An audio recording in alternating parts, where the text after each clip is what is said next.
Hello and welcome to Uster in Switzerland for the final couple of races of this Orienteering World Cup 2025. We will have the women's and the men's semi-finals and finals of the knockout sprint, and I tell you what, you are in for a treat this afternoon with what we hope will be some really super interesting and technical races as well. We are really looking forward to it. The qualification for these finals actually happened a couple of days ago in the individual sprint race. The top 36 men, the top 36 women made it through to the quarterfinals. They happened a couple of hours ago, where we saw that number cut in half to make it through to the semi-finals. So we're going to start the broadcast with 3 semi-finals of 6 runners each for the men and the women, but only the top 2 will make it through, meaning we will end up with one final of 6 runners later. And we've got a couple of really exciting concepts to show you for both the semi-final and final courses.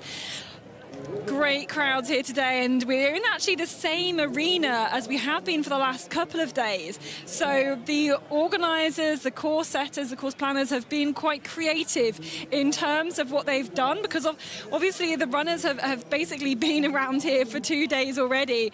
They've had to be quite inventive with what they've had to do. Already in the quarterfinal, we had loops run, 3-way butterfly loops, which split the runners apart, forced them to do their own navigation. Lots of tricky kind of barriers and road crossings put in place as well to really mess with the athletes. And for these semi-finals then, it's a 2-kilometre course, and you can see the estimated time. So it's the same course for the men and for the women, just under 7 minutes, just over 7 minutes for the women.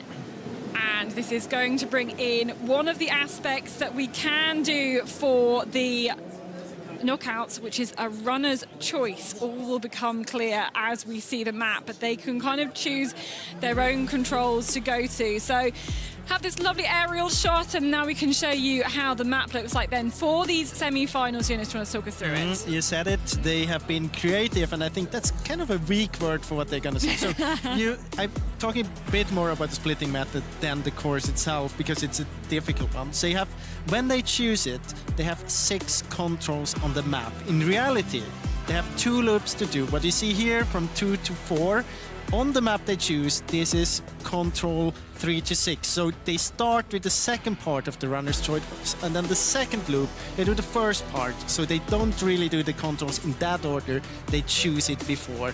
It's simple when you have it on map, it's kind of hard to explain. Make it short, they have 2 loops, and it's a runner's choice.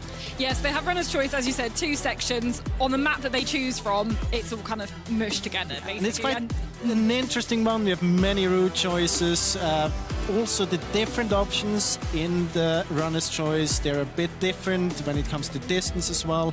11-12, quite an interesting route choice, for example.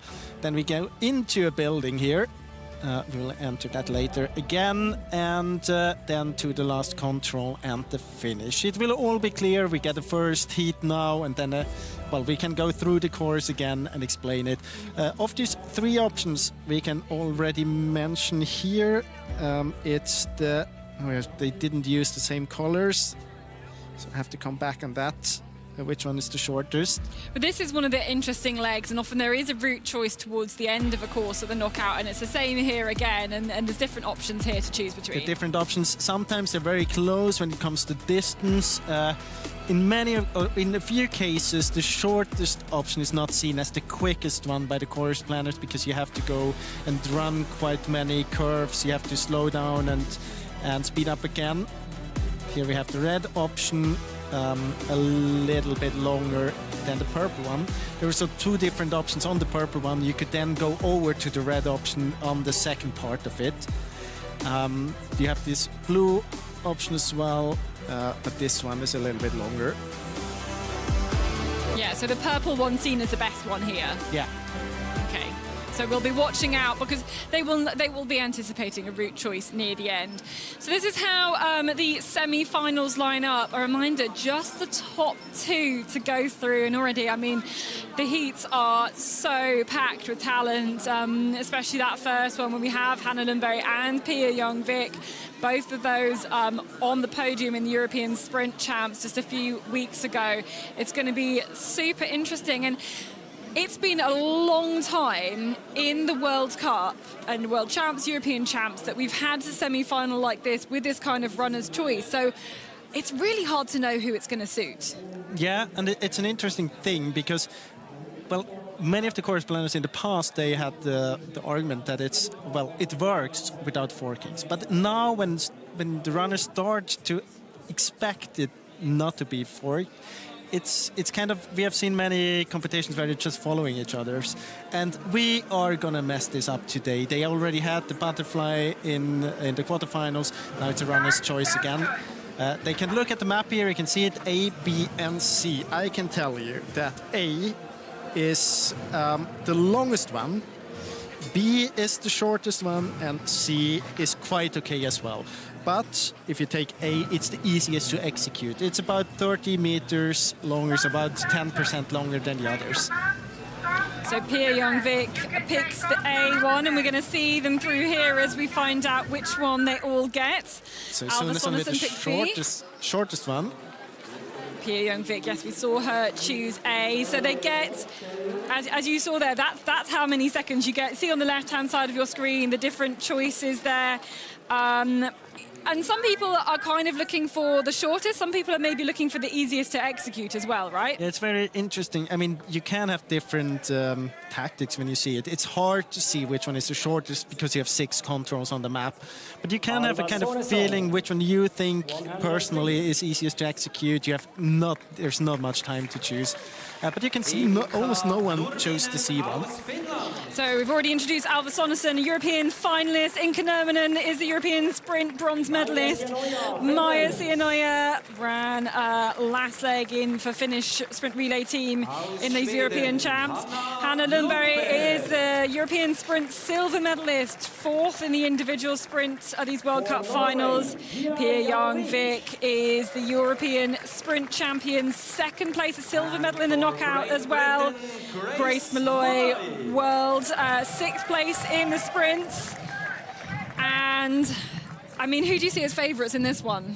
Well, for me, it's we have Hanna Lundberg and Pia Young-Vik. They have been running very good the last days. Alva Sonesson is strong as well. I think it's a hard fight here to get through, but the favourites, Pia Young-Vik and Hanna Lundberg. There we go. We have the gunshot and the start of this race, and the fight then to be the first one to round that corner. Grace Molloy is the first one to do that. Here is the start, and obviously they are straight into their orienteering.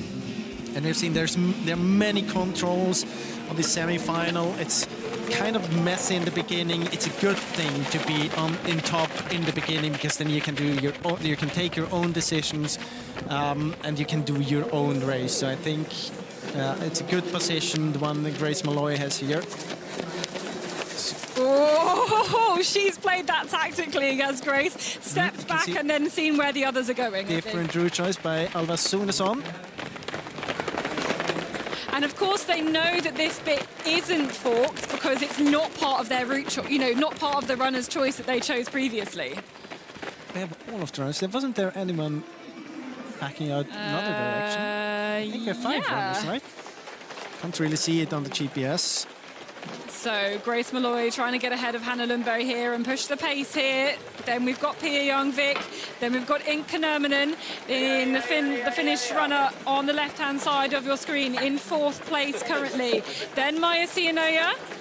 So Nurminen goes the other way. That's not going to be particularly helpful for her, actually, because this is the shortest route choice here at the moment anyway. And Molloy in the lead. Then Hanna Lundberg. I mean, it's okay what they do here, splitting up. Interesting to see then, if we can see Alva Sonesson again. I think she backed out from the control. I think she did. We don't. Here she is. We don't have her GPS working, but she dropped behind a little bit. It's about 5 meters maybe. Nurminen also dropped back. She kind of cut through the shopping centre and lost a little bit of time there. So they are about to start the runner's choice. Yeah. This is the second control. And now the runner's choice starts. And they will know this because they chose it. Yeah, but it's a bit...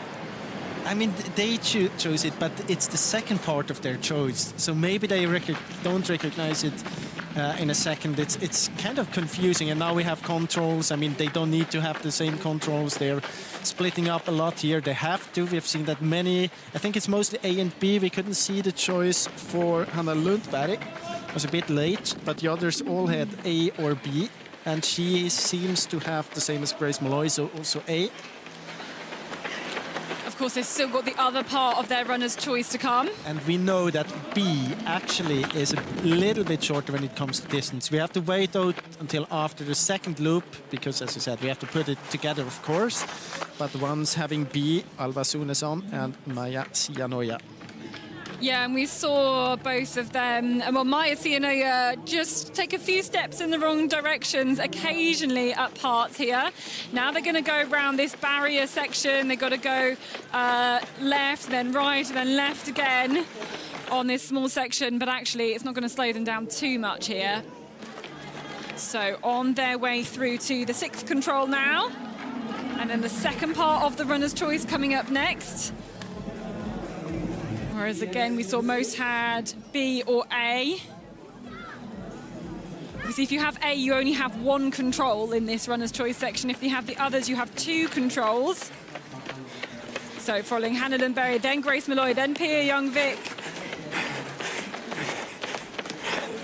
So now it starts, the second part of it. And Grace Molloy going up these stairs here on the A option. Alva Sunesson in front now.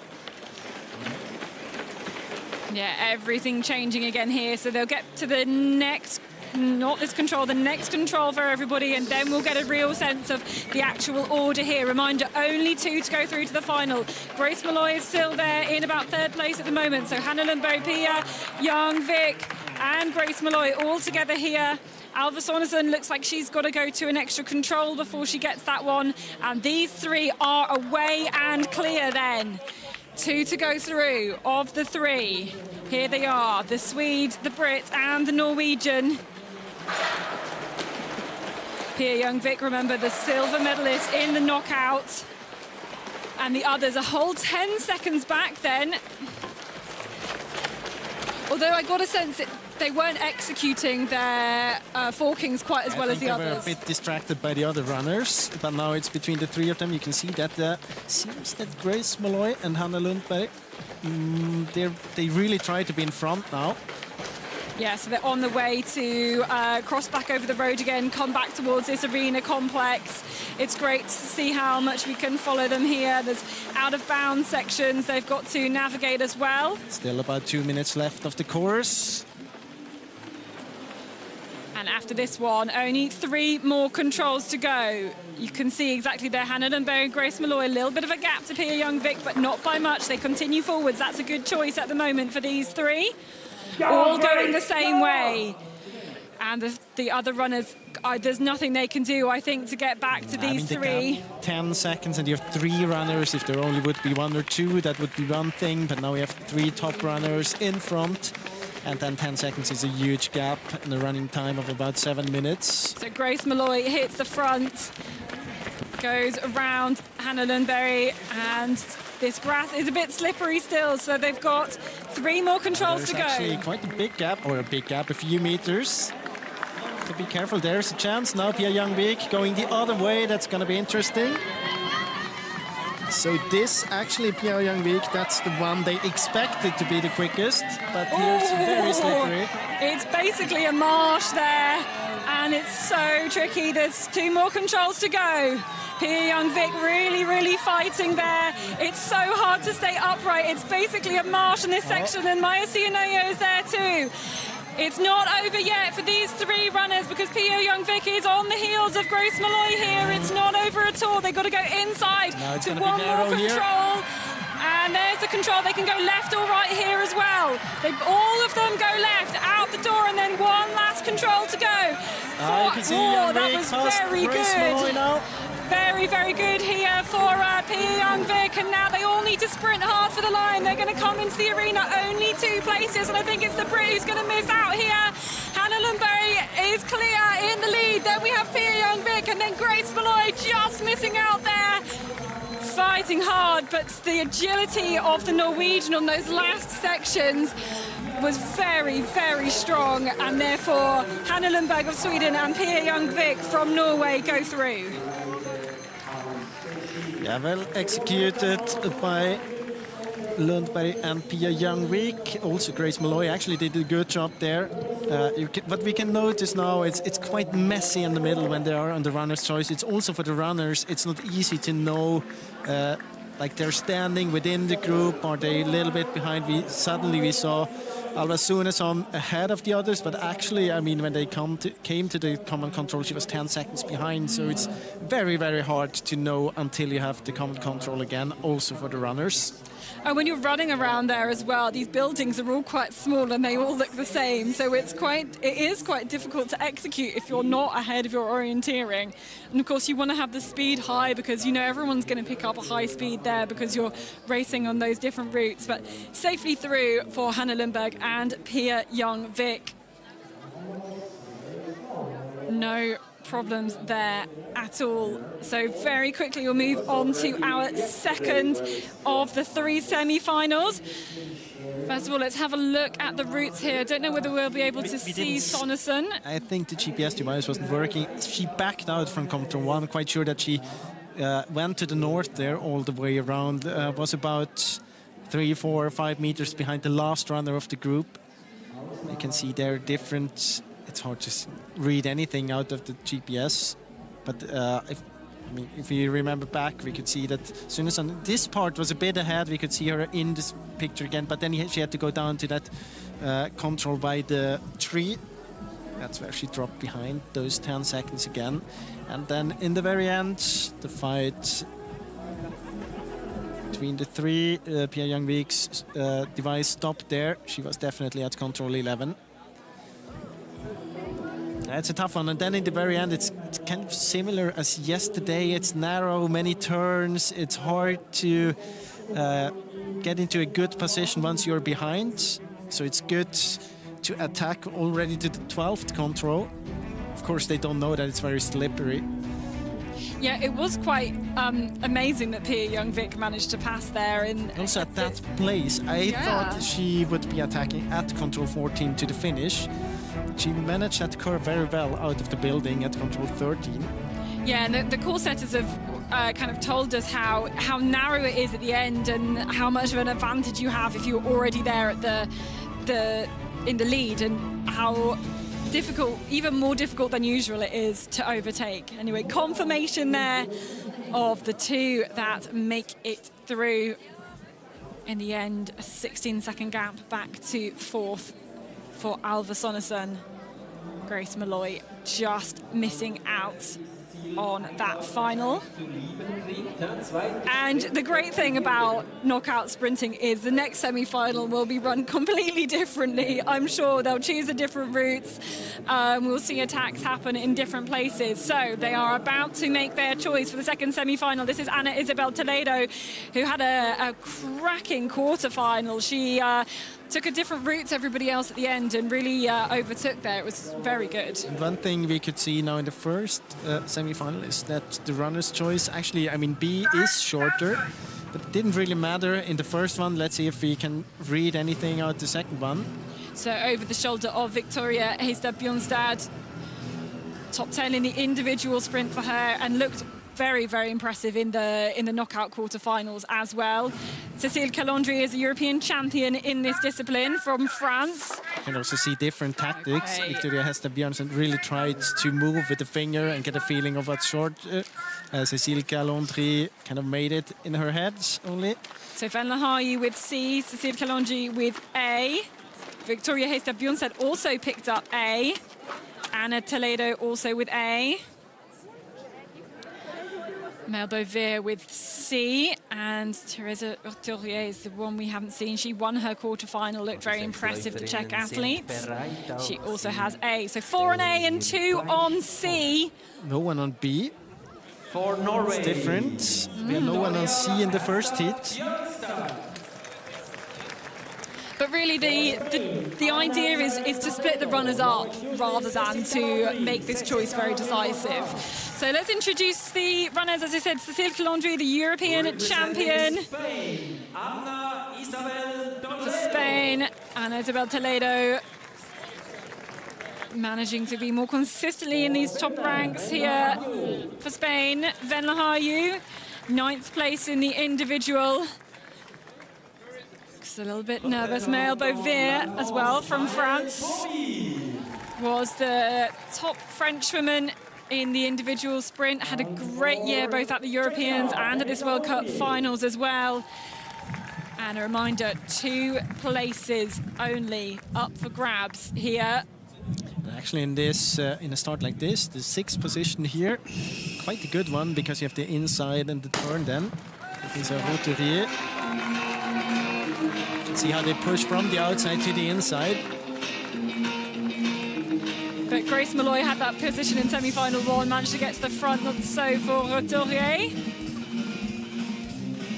There's the start, unfurling the maps and just taking a look straight away. And I think they know they've done the runner's choice, so they know that is the challenge for them today. So the 2 French women at the front here, Calandry and Beauvais. Victoria Hestad-Bjornstad there as well. Oh, and a big mix-up here. Oh, they didn't really big mix-up. I mean, this is not the shortest one, but you could see that the first one, not really sure where to go. Second one was quite distinct, but went into that short dead end.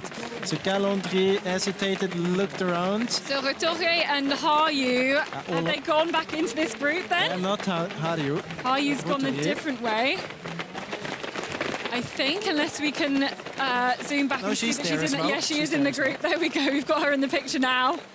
And actually, there are different options here. This is really not a good option here for this one. I didn't even write it down because it was clearly longer.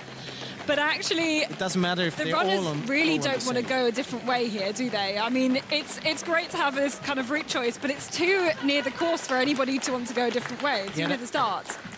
I mean, they know that this part wasn't in the runner's choice, so they know it's unforked.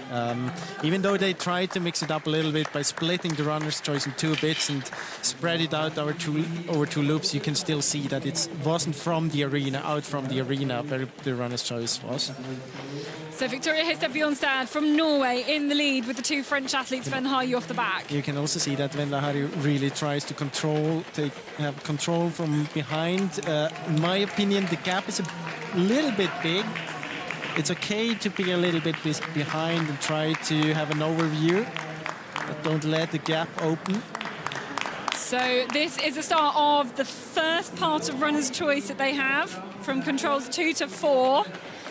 So the next control is different, then they will group back up together again. Hesitation there by Beauvais. Exactly. So Beauvais and Hayu have the same one. Everybody else has A.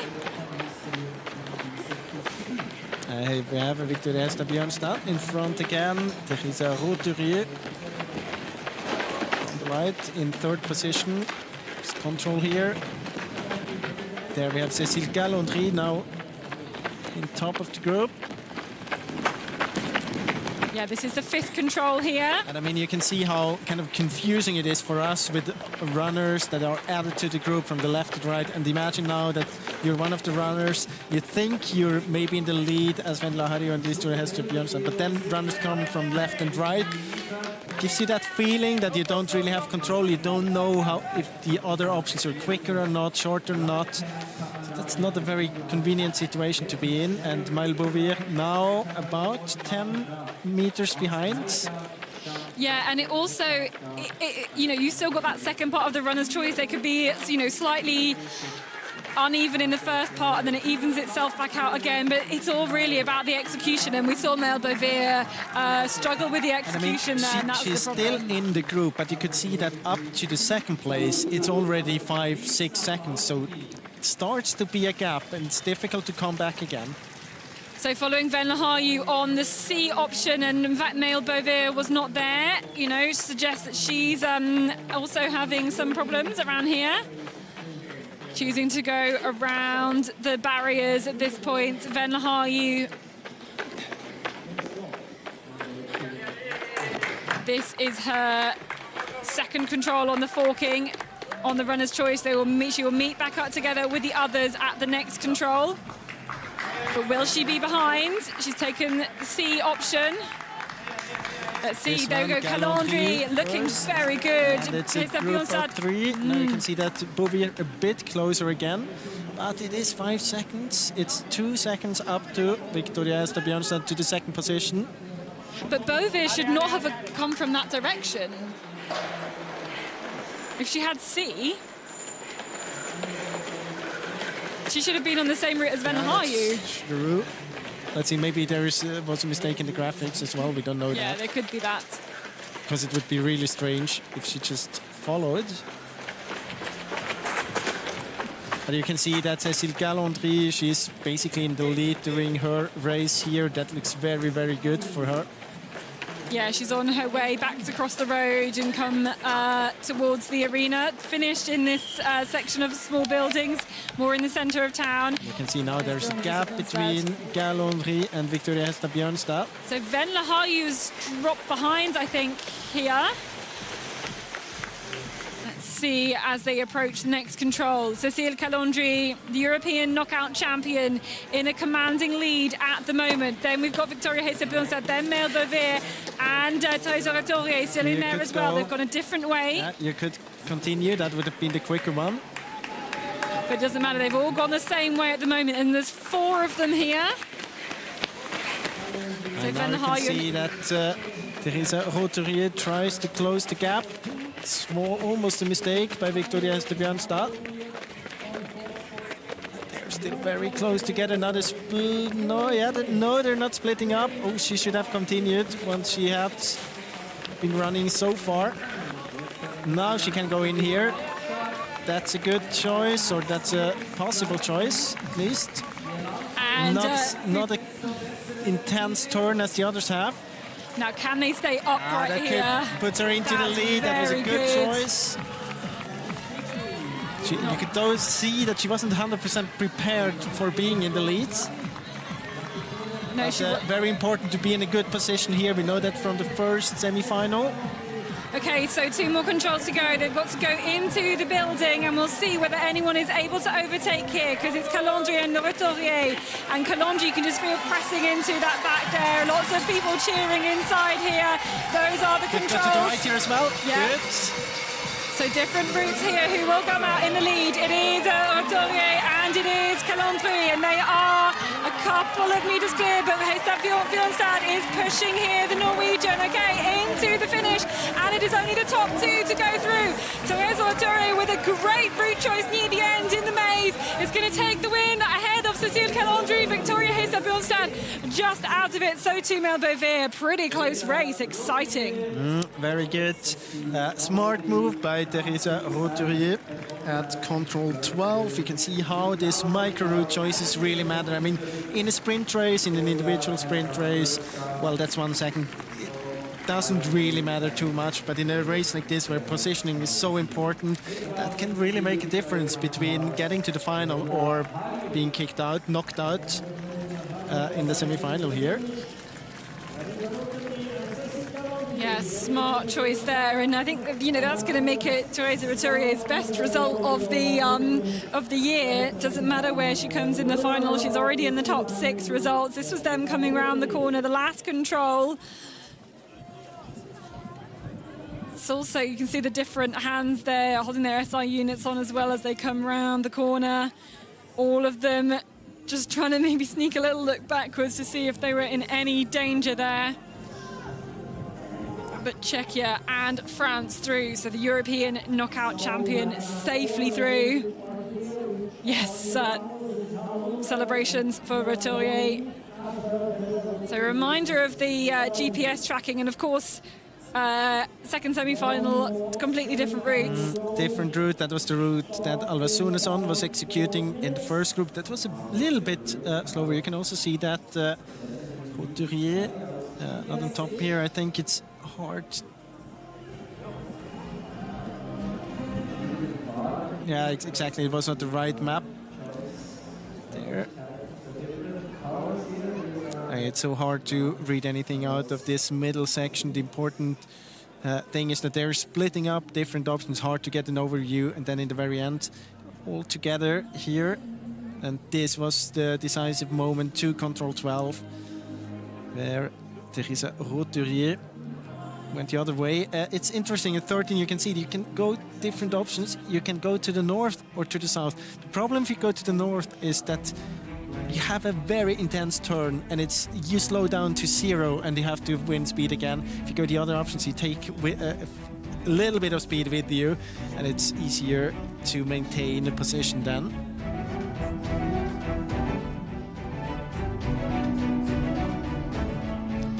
So we know the result of 2 of our 3 semi-finals. We can move on to the last one now, where these 6 women will try and get into the top 2 spots. Mabove was a missed punch for her in the end. I think I spotted her coming back out of the runner's choice from an odd direction. Obviously that doesn't change who is advanced through. And then the last group of 6 women getting ready. Simona Aebersold. The only Swiss making it to the semi-final in the women's class. Yes, quite a surprise for me. And she is of course, the champion from the individual sprint. Okay, let's watch their techniques closely, whether they choose A, B or C. They've got quite a lot of controls to take a look at on those options as well. It is something they practice, but has not been used in competition for quite a while, at least not in World Cup, World Champs competitions.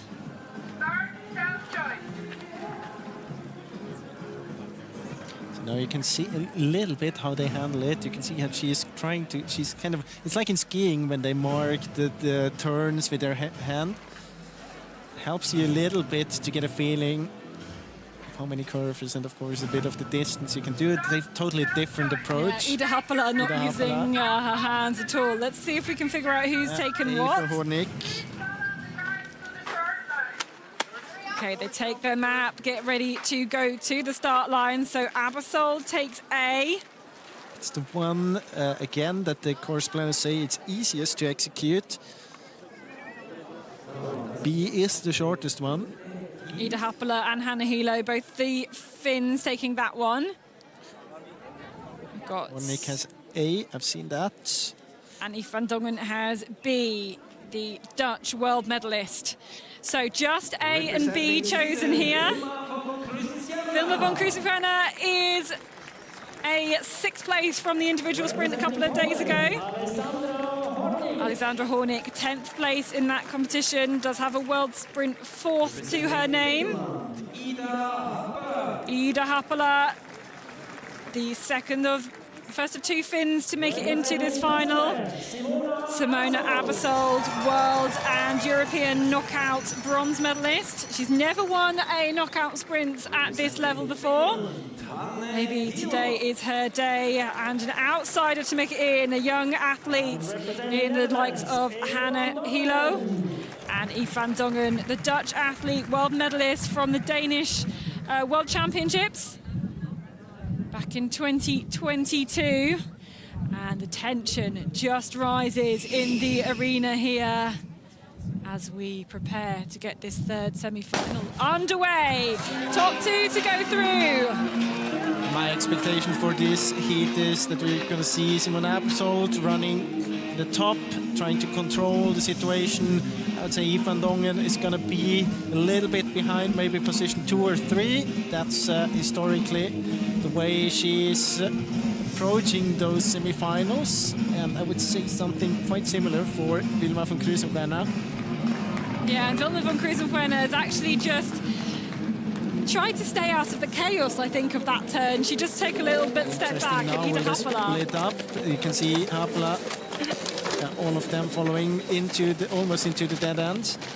Yeah, and almost into the car as well. But Ida Haapala hit the front there, and she's decided that route choice basically, and now Abersold goes into the lead as you expected, as she's done so many times before. Yeah, I mean it's the best thing to do for her. She knows she's the strongest one physically, and then she can avoid kind of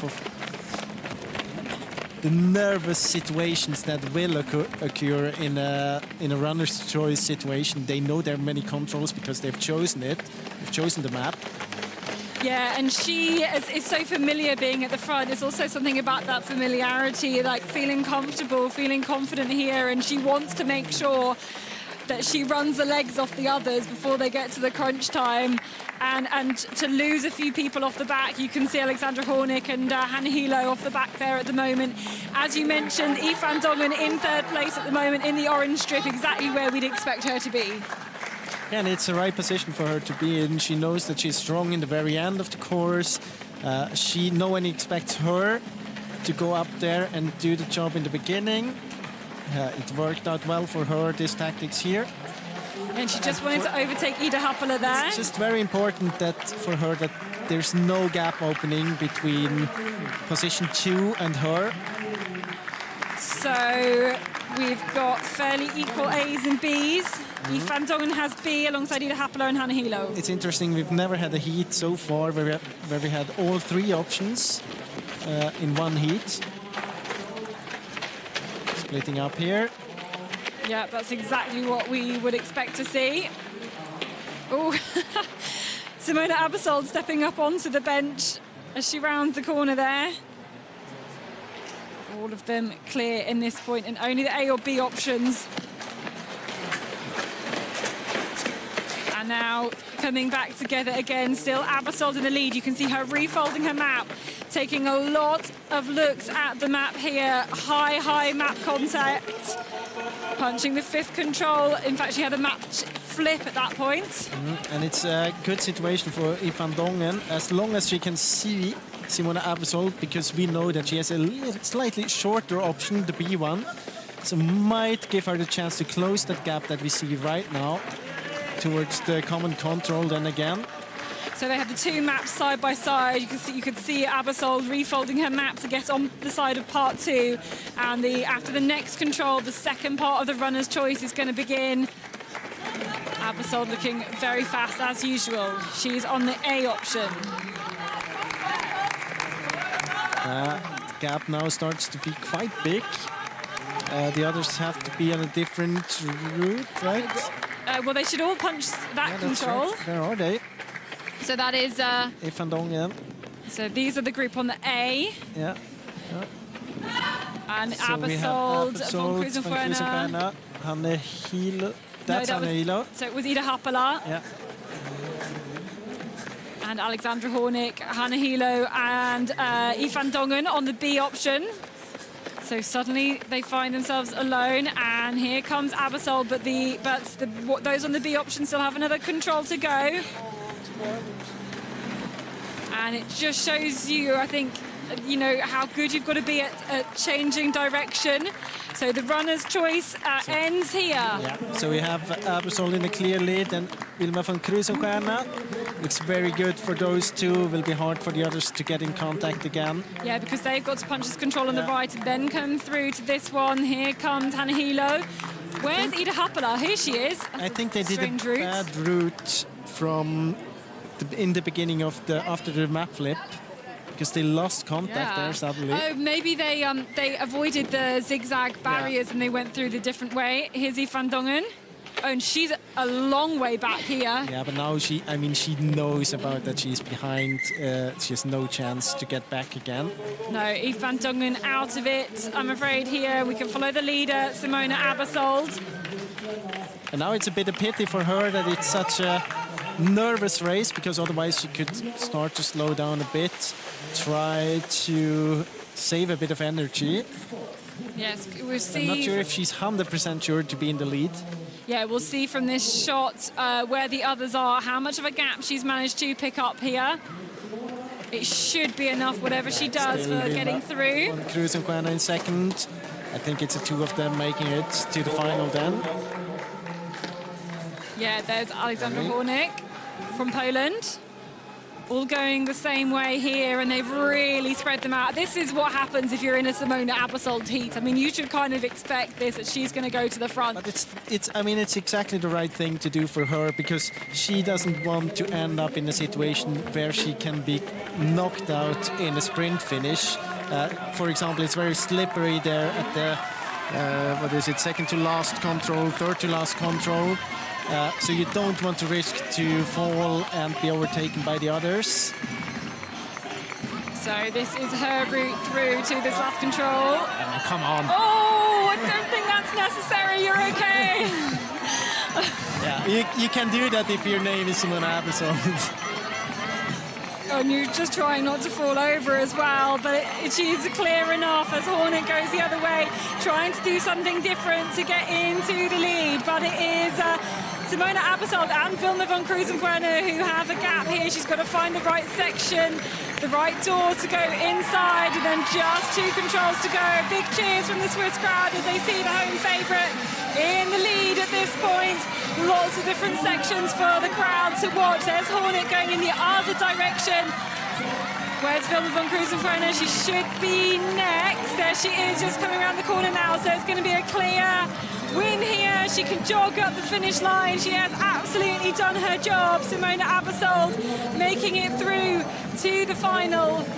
She can jog across the line, followed by the Swede, followed by Vilma von Krusenquerner, making her first final at a knockout sprint. She was working as a volunteer, part-time working as a volunteer as well, and still being able to jog into the finish. That was very convincing from Simona Aebersold. Also very good tactically by Vilma von Krusenquerner. She used that advantage of having Aebersold in front of her perfectly. Didn't let her out of sight at any point. That was good, and I think both of them didn't need to put in the full effort in order to get to the final. That's important as well. I mean, Aebersold was in the last quarterfinal, which means now she's in the second semi-final or third one, so she doesn't have so much recovery time to the final. And she's often put herself into the last one, apart from in Belgium where she put herself into the first one. So maybe wanted to go back to that familiarity. I would like.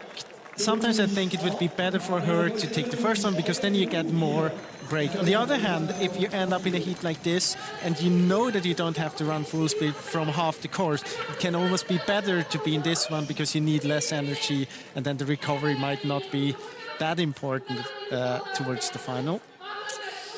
Okay, so let's see the GPS tracking again. They go this longer route, but all going the same way. And it's so interesting that, I mean, in the first semi-final we've seen Alva Sunesson taking a different route compared to the others, but here, even if they don't take the quickest one, it doesn't matter, everyone is going the same way.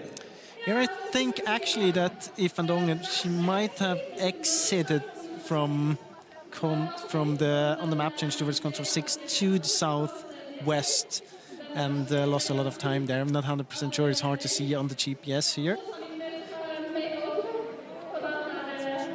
But I mean, yeah, once you make any sort of mistake, you really can't get back into contact at all. So now we know our finalists on this last race of the World Cup season.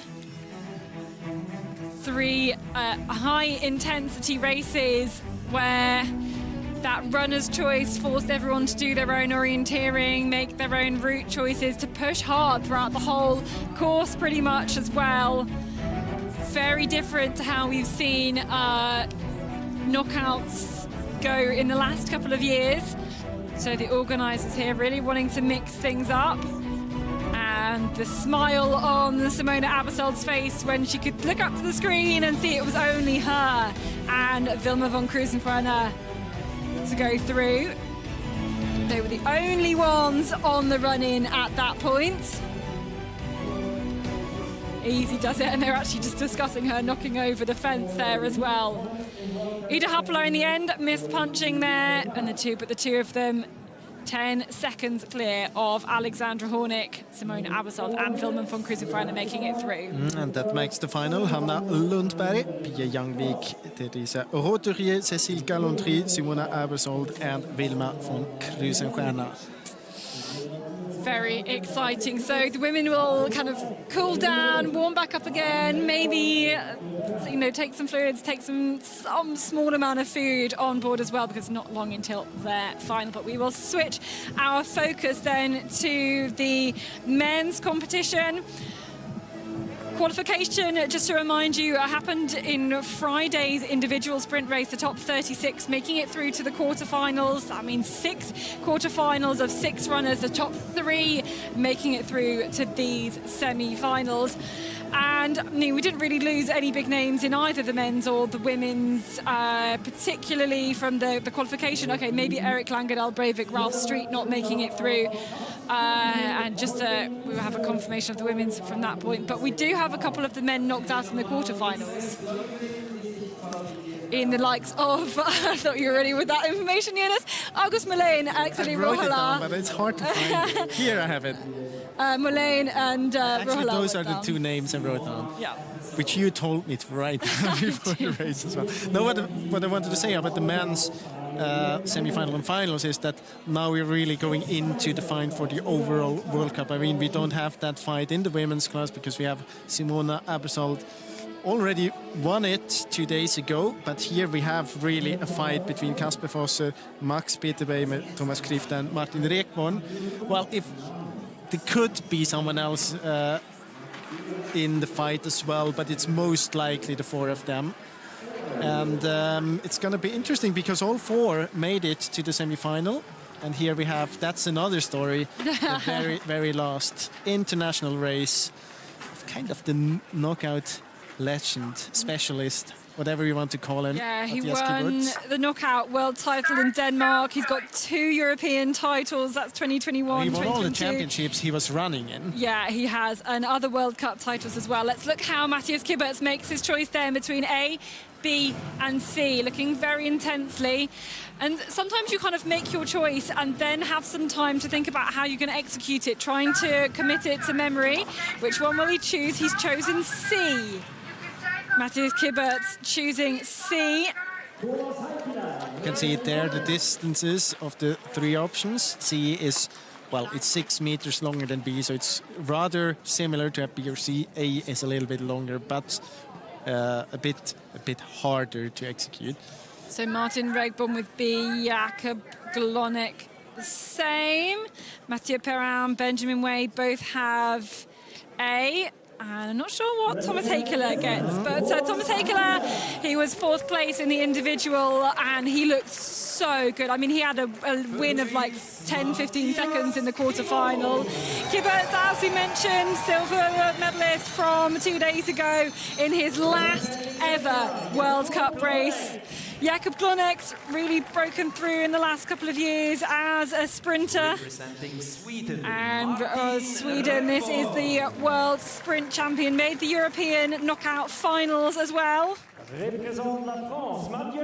And Mathieu Perrin, in fact, the only Frenchman to make it through to these semi-finals. Quite a surprise. And Benjamin Way, a young runner from Switzerland. He is the youngest in this semi-final of any of the semi-finals, youngest to make it this far, an outside shot. And this is a very, very tough semi-final. Thomas Hakeler was so good, and also physically yesterday in the sprint relay proved to be really good. Actually, Benjamin Way was really good in the quarterfinals as well. I think he has beaten Martin Rekborn there. Jakob Glonek had a great time in the sprint relay yesterday. And of course, Matthias Kyburz, well, tactically has been very, very good in the past. Let's see if he managed to add another 6 or 7 minutes to his career today. So Matthias Kyburz is the first to go around the corners, wanted to put himself into the lead here. There's so much love for Kyburz here in this arena. They all hurdle the wall, and a slow pace no one here. wants to take the lead here. No, Rekborn looking to the Rekborn right, does. going there. Everyone else as well. Yeah. Not expected. Of course, they're all going to go the same way. They'll have seen the options and they'll have waited for somebody to make it, and he has accelerated off here. It's really that the sprint routines gave it away where he's going to head to. Yes, in terms of where he looked, you mean? Absolutely.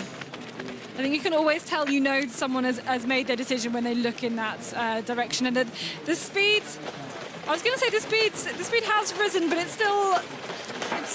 It's still there's a lot of map reading ongoing for Matthias Kyburz. You can see Thomas Heikela doing something similar. So is Mathieu Perrin. Might be that they flip the map and prepare the very end already and then flip back, because now they know to the second control it's unforked. As we mentioned before, they've chosen the forking option. They've seen the runner's choice. They know it's not this control.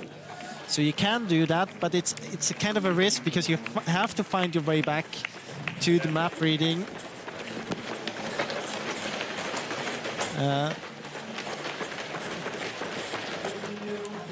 It's a difficult one. There are many strong runners. No one here really can rely on the physical strength, because there's so many strong athletes. Yeah, they're really close. They haven't quite figured out where the control was, but Heikela in the lead. Now they will turn up the speed, because now they know it's splitting them up. Heikela going differently. See all 6 of them within 1 second. And now there is no tactical thing anymore. That's the advantage of the runner's choice. You know there are different options. You have to go. And you have to push it really hard here. You can't take the risk of just running an easy race. And look, Regborn's got that speed up here. He's really pushing hard. Here comes Kyburz. He's going to retire to focus on the marathon, and he's in the middle of marathon block of training. He's going to run the New York Marathon in 5 weeks. But look, he is ahead of Heikela here. Don't really know it. I don't think they have the same options. At least they exited control, the common control, in a different way, so it doesn't mean that he is ahead, actually. So they've done the move on to the second part of the map. The 2 of them are kind of 2 parts of the map next to each other on their way to control 6. That has been the quickest route here in previous heats, the women's class. And some tactics, you know, putting their hand on the barriers to help them make that turn. You can see Kyburz, he's got his routines good. He's also looked at the way he was going to. And interesting also with these 2 runners, when they chose the different heats yesterday, they were very quick and confident to choose the first heat. You can see different options on the runner's choice. Kyburz heading back in this kind of maze. Yeah, he's got the C option, and he's going to control just ahead here. Punching the control on the tree. The next control is where they catch back up again. So can you see people coming from the left? Who is going to be in the lead here? Here's Heikela who punched the tree first. So Kyburz in the lead. And there's a gap between the 2. It would surprise me, actually, if the others would come back. It was also the 2 favorites for this heat. But I'm surprised how far Regborn is back. I'm surprised how far Glonek is back, actually. Yeah, he's in the last place at the moment, 12 seconds back. There's Kyburz and Heikela, the 2 in the lead at the moment, with the gap back to the rest. Will they maintain that and be able to get through the 2 of them with no problems? It's only the top 2 to qualify, as we see them run through these kind of small sections of buildings here. I don't see them. Where are the others? Oh, there's somebody going the different sides of the buildings. Where to spot them? By the building sites. So going by the roundabouts. It's about is it the camera? There's a camera operator in there because he's not running as quick, and then there's the others who maybe still have to cross the road. So Kyburz in the lead, and then we have Thomas Heikela, only 2 to make it through. Let's see where the others are. I think it's Perrin from France who's the next one to chase them down, and actually has done quite a good job of catching up. Perrin's moving quickly. I'm very impressed with the Frenchman. It's still about 4 seconds. So hard to close the gap and then still have energy on the last meters to pass them. It's not the most difficult part left. Of course, there's some micro route choices here as well. Just the leg speed of these 2, the small number of steps you have to have, the aids that you know, turning around, and the 2 of them here, but Perrin coming next. Good option to go in here. That's the Orienteering way. And all of them going the same way. Martin Regborn in 4th. They are through now, I would say. Oh, heading out different way. Different options here, but are they all going to go the same way? Perrin's looking a different way. No, he does. Now they had a chance to get closer again. What is Benjamin doing? It's going there as well. Or leaping the bench here. There's only 2 more controls to go. They've got to go into the building here, and the cheers for Kyburz and for Heikkilä. They will go around here, taking the different voice. That's that very sharp corner that you were mentioning. But these 2 are clear. They're going to make it into the final. Perrin will try to do something about it. Does he have the finishing speed? Behind. He is definitely too far behind. As we see Kyburz and Heikkilä, they both look behind, and they're going to make it through to the final. Kyburz makes it one last race. Perrin, that's so impressive for me from the Frenchman. They're catching up that much at the end. But it's Heikkilä and Kyburz to make it through. I mean, of course, he came closer, but the others knew that they didn't have to push too hard in order. They would have had some 1 or 2 spare seconds as well, but very good. Performed by both Heikkilä and Kyburz. I mean, that gap they had after the part they knew is the decisive one was very, very, it was impressive how they just can run away from the others.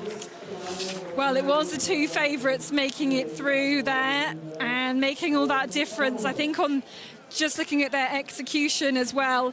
And we have news from the referees. Grace Malloy of Great Britain is going to be in the women's final. She has been advanced due to an obstruction. So that will probably have been where Pia Young-Vick passed her at the very last stage of that race. So there will be 7 in the women's final. Still 2 more men's semi-finals to go. And look at the GPS routes for all of these. Again, going all the same way here is the shortest way. And then at this point, the different ways splitting up on the runner's choice. The 2 sections of runner's choice. I've not seen that in a knockout before, having those 2 different sections of runner's choice. But in that whole mix, Kyburz and Heikkilä just made their gap. And then it was so difficult for anyone to do anything about it in the last stages. I was actually surprised to see everybody go the same way in those last few controls, and nobody tried to do anything different to try and get a gap. Yeah, but it's also a matter of how well prepared. I mean, we're talking about that quite often, that why aren't they trying anything behind? But you're so occupied behind by trying to follow the others that you don't have really time to read the map and see, routes. So it's a double disadvantage in a way. And it's very intense with that labyrinth in the end, actually. And it's not only that, also, I mean, if you have to enter buildings, it's always against your intuition as an orienteer that you have to enter a building, and that takes a little bit of time and energy that you would like to process. To process. So it's a very intense course. We have Remo Ruch, coach, the Swiss national team. But Thomas Heikkilä and Matthias Kyburz confirmation making it through there. And there are no easy semi-finals at all. The next one absolutely packed as well. We've got the European silver medalist in Jonathan Gustafsson. We've got the world champion in Ricardo Rancan. We've got the world sprint silver medalist in Tino Polsini. We've got the World Cup leader, we've got the bronze medalist from 2 days ago, and we can see Jonathan Gustafsson has really proved he is a knockout specialist, but it's a different concept today in the knockout. And will he be able to adapt? I mean, he was really one of the runners that kind of had an advantage when you have an unforked one. He was very good in building up the tactic to be in the right position when it matters. It'll be interesting to see how good he is in a runner's choice like this. And, well, you mentioned it, so exciting to see as well. Max Peter Weimer in this heat, fighting for the overall World Cup. But it's a tough heat for him to make it to the final, but everything is possible. And he has to go to the final if he wants to win the overall World Cup. Okay, so choosing their options, we could see that Jonathan Gustafsson has C. Seeing which ones the others pick. as these 6 men take to the stage to begin their course. Tina Polsini also with C, Yannick Michels with A, B for Max Petter-Bejma and Francesco Mariani. And who are we waiting for? Ricardo Rancan. Is it going to come up before we close the graphic? No, it's not, but again in the men's race, all 3 options being chosen. So Jonathan Gustafsson here from Sweden, as we mentioned, the knockout specialist. Ricardo Rancan is from Uster. He is the world champion in the knockouts, taking that win in Edinburgh last summer. Francesco Mariani from Italy. Great to see the Italian making it into the semi-final. Tina Polsini, the world sprint silver medalist, 5th place in the individual 2 days ago. Yannick Michels took 3rd in the individual. He's much better over that slightly longer sprint though than this shorter one, so we'll find this tricky. And Max Petter-Bejma, so important for him to have made this semi-finals, puts him in chance of taking that World Cup overall. It's still so tight, so they have their maps. We're going to build up the tension in this arena as they all look ahead and prepare for the sprints. There we go. Yeah, and I think for Max Petter-Bejma, it's a good thing that it's a runner's choice and that it's going to be a bit messy. He's a very good orienteer, he's a good sprint orienteer, but he's not the favorite for the knockouts. No, but he's hit the front first. Then we have Yannick Michels, Mariani just by his side, Polsini in 4th. And a different approach compared to the heat before. Bejma actually building up speed here. The others behind it are forced to follow. And now different routes. Now they will turn up the speed. Running into a dead end there. And was that Polsini who's gone the different way? It was. Yeah, definitely. And you can see, I mean, it was not a big mistake there by Rancan, but he's dropped behind and the gap up maybe 6 seconds already. It takes time to close that gap again, and energy, of course. Yeah, and you're going to need Polsini that with the shorter option, so it's going to be interesting to see. At the second control, it's going to be first there. Well, Jonathan Gustafsson, he knows how to play the tactics, and he just pushes into the lead at this point, knowing that the runner's choice is next, knowing that they will be going on different routes. And I don't know whether they know that Polsini's gone the other way. He should appear from the right at some point. Here he is on the right, and he is ahead. Polsini, a great different route choice there. He took the risk and it has paid off at the moment for the Swiss man. Here we've got Rancan in the last place at the moment. And he's got to try and close that gap on this runner's choice. So Polsini in the lead, then Jonathan Gustafsson, then we have Max Petter-Bejma.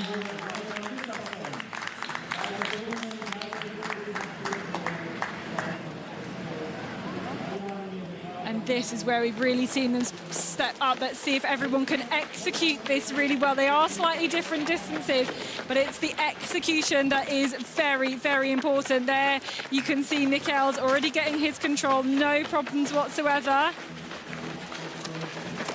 Part of it is not just about the distance, it's about how many turns you've got to make. And it's quite with all of these individual buildings here, it's a very high intensity feeling that you get when you run through this. So there's only one control different on this first loop. They go back together now. They've changed over to the second part of the map. And yeah, they're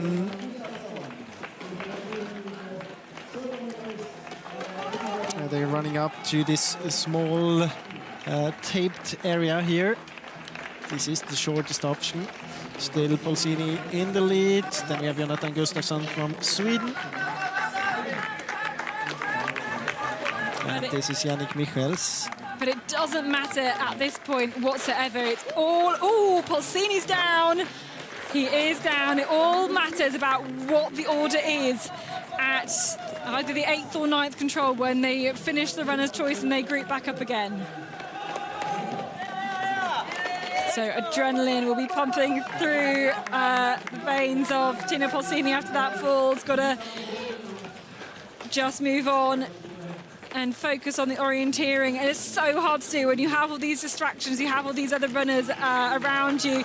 You know, the orienteers are so used to competing individually that it really does become a specialism to be good at this. Here's this next control. So who's going to get here first? It's going to be super interesting, and it is going to be Gustafsson and Polsini. But the others are close. They're close enough here for this to still be interesting, and all 6 of them still super close within all 6 6 seconds. within 6, and it's still for Rankan. It's still about this gap he has from the first control. It's hard to get back again when everyone is pushing hard. And Max Peter Beimer, now it's important for him to close the gap, to get in contact with the others. Yep, sneaking through different gaps here. The pace still super high. So is that Mikkel's in 3rd at the moment then? Rankan going a different way. Actually, I think he's going a slightly shorter way, so will that pay off? See here he is. It does pay off a little bit. He's back in the fight again. Takes a different place. I mean, he was 6 seconds behind. It's definitely not 6 seconds now. So let's see how many bodies we've got in the mix. Gustafsson, Max Peter Beimer, look out for him as well. Polsini too. They all go the same way. There's Mikkel's in 4th. Rankan back in 6th now again, but all 6 of them are still there. I'm calling a crash at the next control when it's slippery. Yes, someone will end up on their face, I think. They've taken the best route choice here, these 3 athletes, and it's the 2 Swedes in the lead at the moment. You really want to be in the lead here, where it gets tight, where it gets narrow. Mariani going a different way. And which way do they all go? Will they all go the same way? Michels. Yeah, so this is a good route, I think, here. This is Max Peter Beimer going on the right. And Gustafsson, the 2 Swedes in the lead right now. Oh, do they know where they're going to go next? Yeah, they've all got that idea. Mikkels goes a different way. Is that going to be good for the Belgian? Mariani just taking a little bit of time. Quicker to go to left. Let's see. Now it's Beimer in the lead. Very good. Very well played here. They're going in a different way They're doing a mistake here. It's Polsini. Mistake for Gustafsson. He will be disqualified. Or he's entering from behind. You can enter from the other direction, but it's not good. Polsini in the lead. Then Mikkels that's a good decision by Beimer. Let's see here. Will Beimer get into the lead? This is going to be so tight, and it's so important for Beimer to be the second one now. Okay, so Polsini comes around in the lead. He's going to go through. Who goes through next? Is it going to be Max Peter Beimer? Is it going to be Yannick Mikkels? It's going to be the Swede. It's going to be Peter Beimer. Polsini through. Max Peter Beimer through. The next 2 crossing in a photo finish. And he keeps the dream of the overall World Cup alive. Max Peter Beimer, that's so good tactically by the Swedes. He was behind, and a smart route almost gave it away by a mistake to the second to last control. And this, the tightest semi-final we've had so far.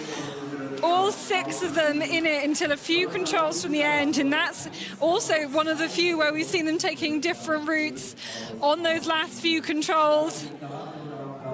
It's also about getting that acceleration off of that last control, but Max Peter Beimer had it, and it keeps alive the dream of taking that World Cup, as you mentioned. Gustafsson, a shock for him not to make the final, possibly. But it's a very different concept. He had the tactics so well at the end. And he would have had the chance if he would have been better prepared to the second to last control or third to last control. Or the second to last, he would have been through. I mean, he was just behind Max Peter Beimer, then he was running towards control 14, had to back out from control 13 again, stop like all the way.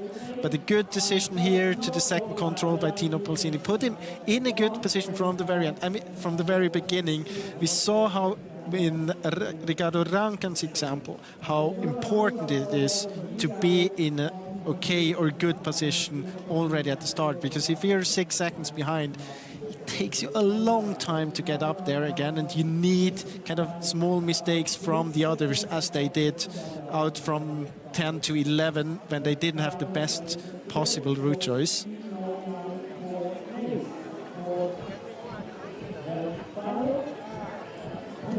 And then here, I mean, Everyone, I think, went to the left. It was a good route to 12.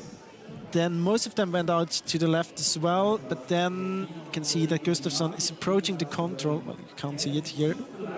He was running towards control 14 already and then backed in to 13, I guess, or then he changed direction, but I think he backed in to that one. And with there being this so runner's choice, that Polsini let himself drop a little bit behind just at the start. But with the runner's choice, you know you have to do that intense map reading. It means the tactics we've had previously of just memorizing that last loop, it's so much harder to achieve that. I mean, you have to do it towards the second control or on the route between 10 and 11 here on this one. The big difference is that you force the runners to put the speed to the limit already at control 3 if you have it, or control 2 if you have it like you have it today. It just makes the whole thing so much harder. And this semi-final, the tightest of the lot so far. One more to go. Tino Polsini, Max Petterbeimer, both of them making it through. They join Thomas Häkkilä and Matthias Kyburz. And the next group already set to make their runner's choice. You can see Kasper Fosse on the right-hand side there. Timo Suter on the left. Let's see how Kasper Fosse does it. He's also obviously in contention for the World Cup overall. But knockout, not his best discipline. And you can see he's putting his fingers on both the different options, comparing the routes there. Which one does he choose? So C for Fosse, A for Suter, A for Krivda as well, the individual winner. So they've made that route choice. They've picked their own map. They've got it in their hand, and then they will line up.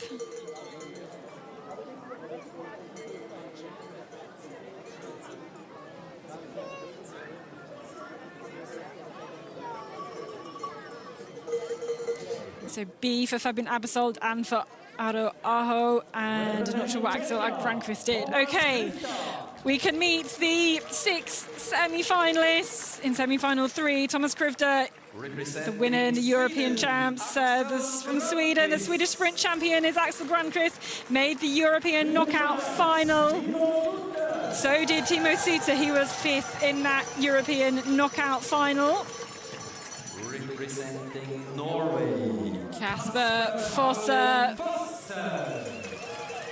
former sprint world champion from Norway. This is probably his weakest discipline. Fabian Abersold looked very strong in the quarterfinals. He had a very high top speed to make it through into there. And the outsider here, Aro Aho from Finland. Just keeping calm as we raise the tension in this arena. And here we have a head-to-head in the overall World Cup between Thomas Krivda and Kasper Adlan Fosse. So, I mean, the dream for either of them would be for one of them to make it through and the other one not to, as they fight for World Cup points.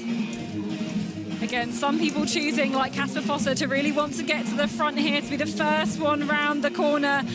Others just wanting to kind of stay out of trouble a bit when you have such a tight bend to start off. And Kasper Fosse heading to the front at the moment. Thomas Krivda in 2nd place. He knows exactly where he's going to go. Oh! It's going to be tough for Granqvist. Yeah, Granqvist the only one going the other way, and he will go the longer route then. I mean, we saw it before. It was a difference of about 4 seconds, maybe.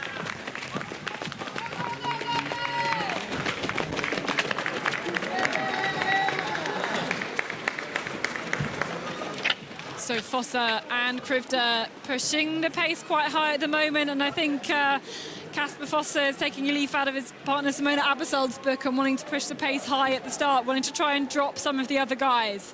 There's Aro Aho, the Finn, at the, who we are following at the moment.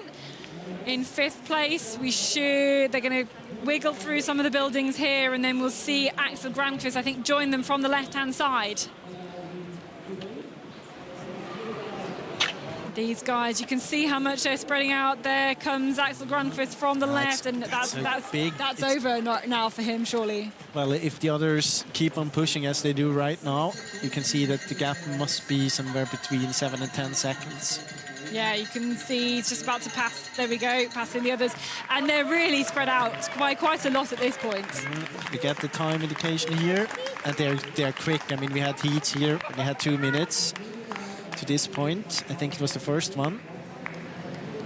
And you can see 7 seconds. But it's 6 up to the second position. But you have 2 runners pushing really hard for this. And you know you've got to push hard whenever it is the runner's choice, because you suddenly can't see the other guys around. You don't know how quickly the others are doing. Well, not quite as prepared there. Kasper Fosse, that is 4th control. This is the 5th. And he backs out here. Just behind him, about 2 seconds behind.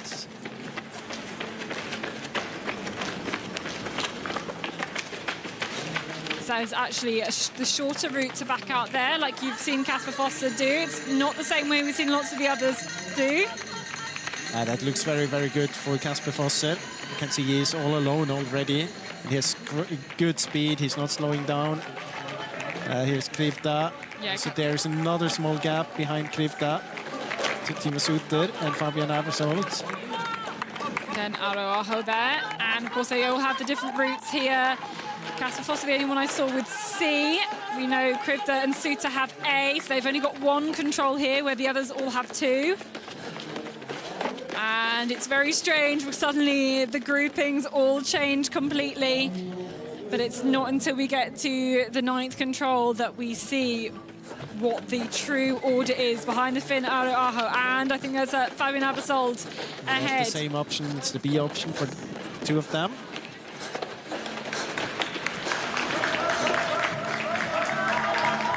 But it's still Kasper Fosse in the lead. How big is the gap?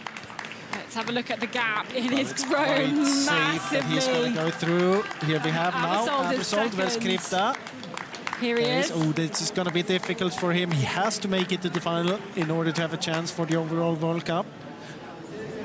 Grönqvist still in 6th place at the moment. So we follow Kasper Fosse on his way to the 10th control. The 11th control, sorry.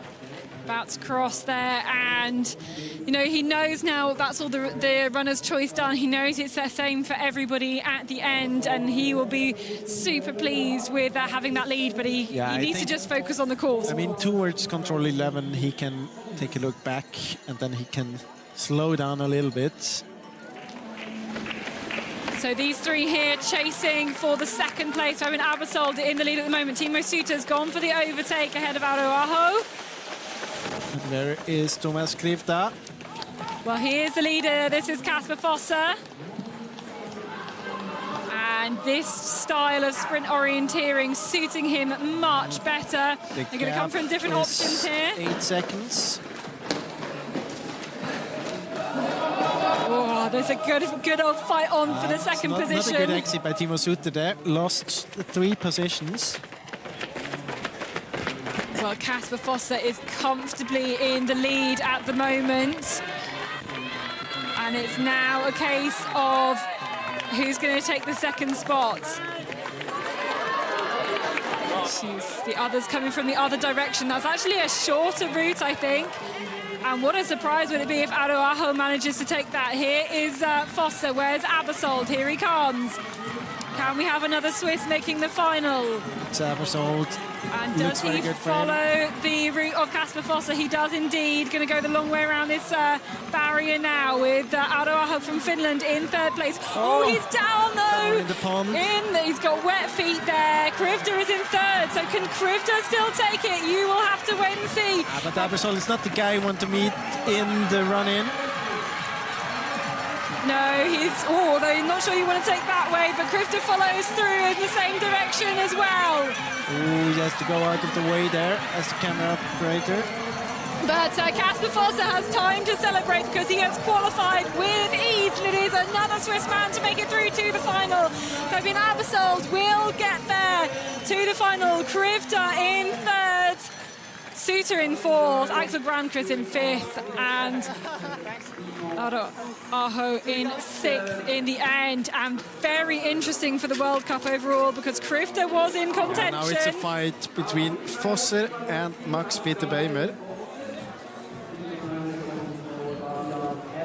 So I'm just going to try and look back at the results. So the top 4, Max Peter Beimer, Thomas Krifter, Kasper Harlan Fosse, Martin Regborn. Regborn is out. Regborn hasn't made it through. Out. Yeah, so Max Peter Beimer and Kasper Fosse, there's only 9 points separating them. So it's basically... whoever wins. Yeah. Whoever beats the other. So, or is it between 5 and 6? Is there still 10 points? Let's take it when we're there. Although, yeah. I don't think Kyburz has the chance to win it. The others needed to not have qualified.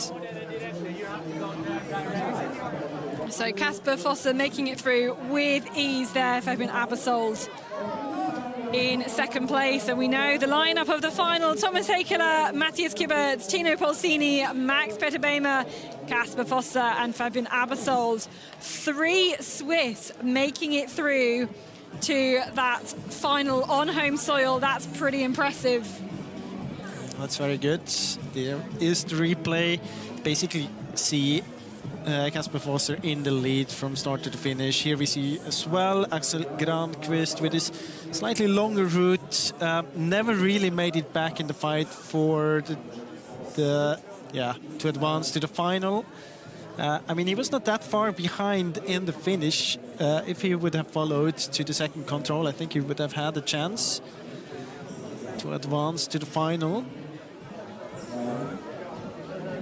And here, actually in this heat, I think that Abersold and Aho, they had a bit of an advantage here that they chose the B option because it was slightly shorter. They were behind at control 6 and then they were ahead after the runner's choice, ahead of the others, so in 2nd and 3rd.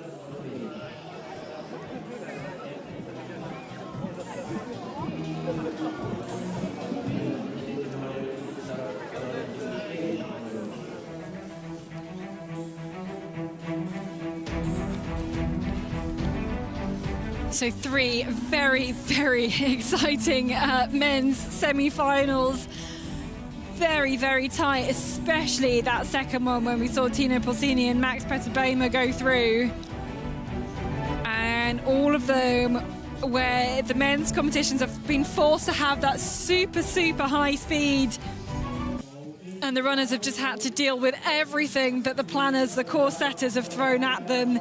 It will continue again for the final. They're going to throw even more things at them. Yes, it's if you're thinking, oh yeah, you know, I've done watching now, that I've finished watching because my athlete's been knocked out. I tell you, please stay because the finals are going to be very, very interesting, very different. So confirmation then of the top ones to go through. Look how quick Kasper Fosse was, a 6:19 there compared to 6:26 and 6:32 for Tino Polsini, that very tight second heat as we were mentioning. But we're going to move to the women's final now then, and it is 7 women who have made it through to this final, with Grace Molloy being advanced due to an obstruction.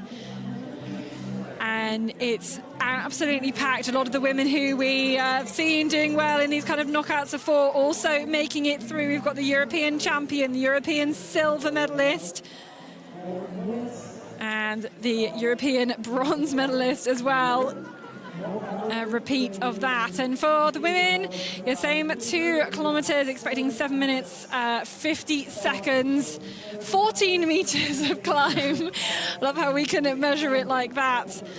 But those stats, you know, hide the true story of these finals, because it's going to be very, very exciting. And to talk it through, Jonas, why don't you try and do that for us? So first of all, it's going to be 2 loops, which means that there's a possibility to fork the first control. So that's something I've never seen that in a sprint, in a knockout sprint before. So they don't have the same first control. So you have to be very, very careful right after the start. Second one is below you have to go in a car park. Yeah, exactly. You have to go down to car park, and there's a tunnel, and you have to work with that. Then you go inside the building 4 or 5, at 6, and then it's the arena passage on the second loop. And then, of course, you have the second option, depending on what first control you had there. So you can see there again on the place outside there, you can run down in the car park. There are 2 different stairs. You can get to the lower level. There's a long route to control 9. There's another route choice to 10 out of the maze. There's a route choice to 11. You can go inside the building and out again. Same concept then. 11, 12. So the course planner, they think that, or he thinks that it's best to go to the northwest out of the building, they all the way down again, passing the finish to control 12, and then into the maze. The maze is kind of the same thing we have seen in the individual sprint. It's not really any difficulty. You can run straight through, more or less. Yeah. You can pass people. So as a reminder, we have 7 to line up for this final. Grace Malloy being advanced through after we saw the top 2 from each of the semi-finals making it through, and that means it's going to be tricky. Yeah, and I just wanted to highlight again. So it's one of the first times we have 2 different first controls. The runners are not used to that. They don't know about that because, of course, they know that 2 loops, but I don't know if they expect it to be forked over the 2 loops. So we could end up in a situation where we had 3 runners following the other 3, the first 3 ones, to the wrong control. Could be possible. Yeah, we could know by the time they get to the second control, we could know our kind of top 3. Possibly. It's unlikely, but it's possible. It's possible, and that we've really got to watch out for if anybody punches the wrong ones. I'm looking out for who has which forking. We've asked for that information, so we'll hopefully be given information about that.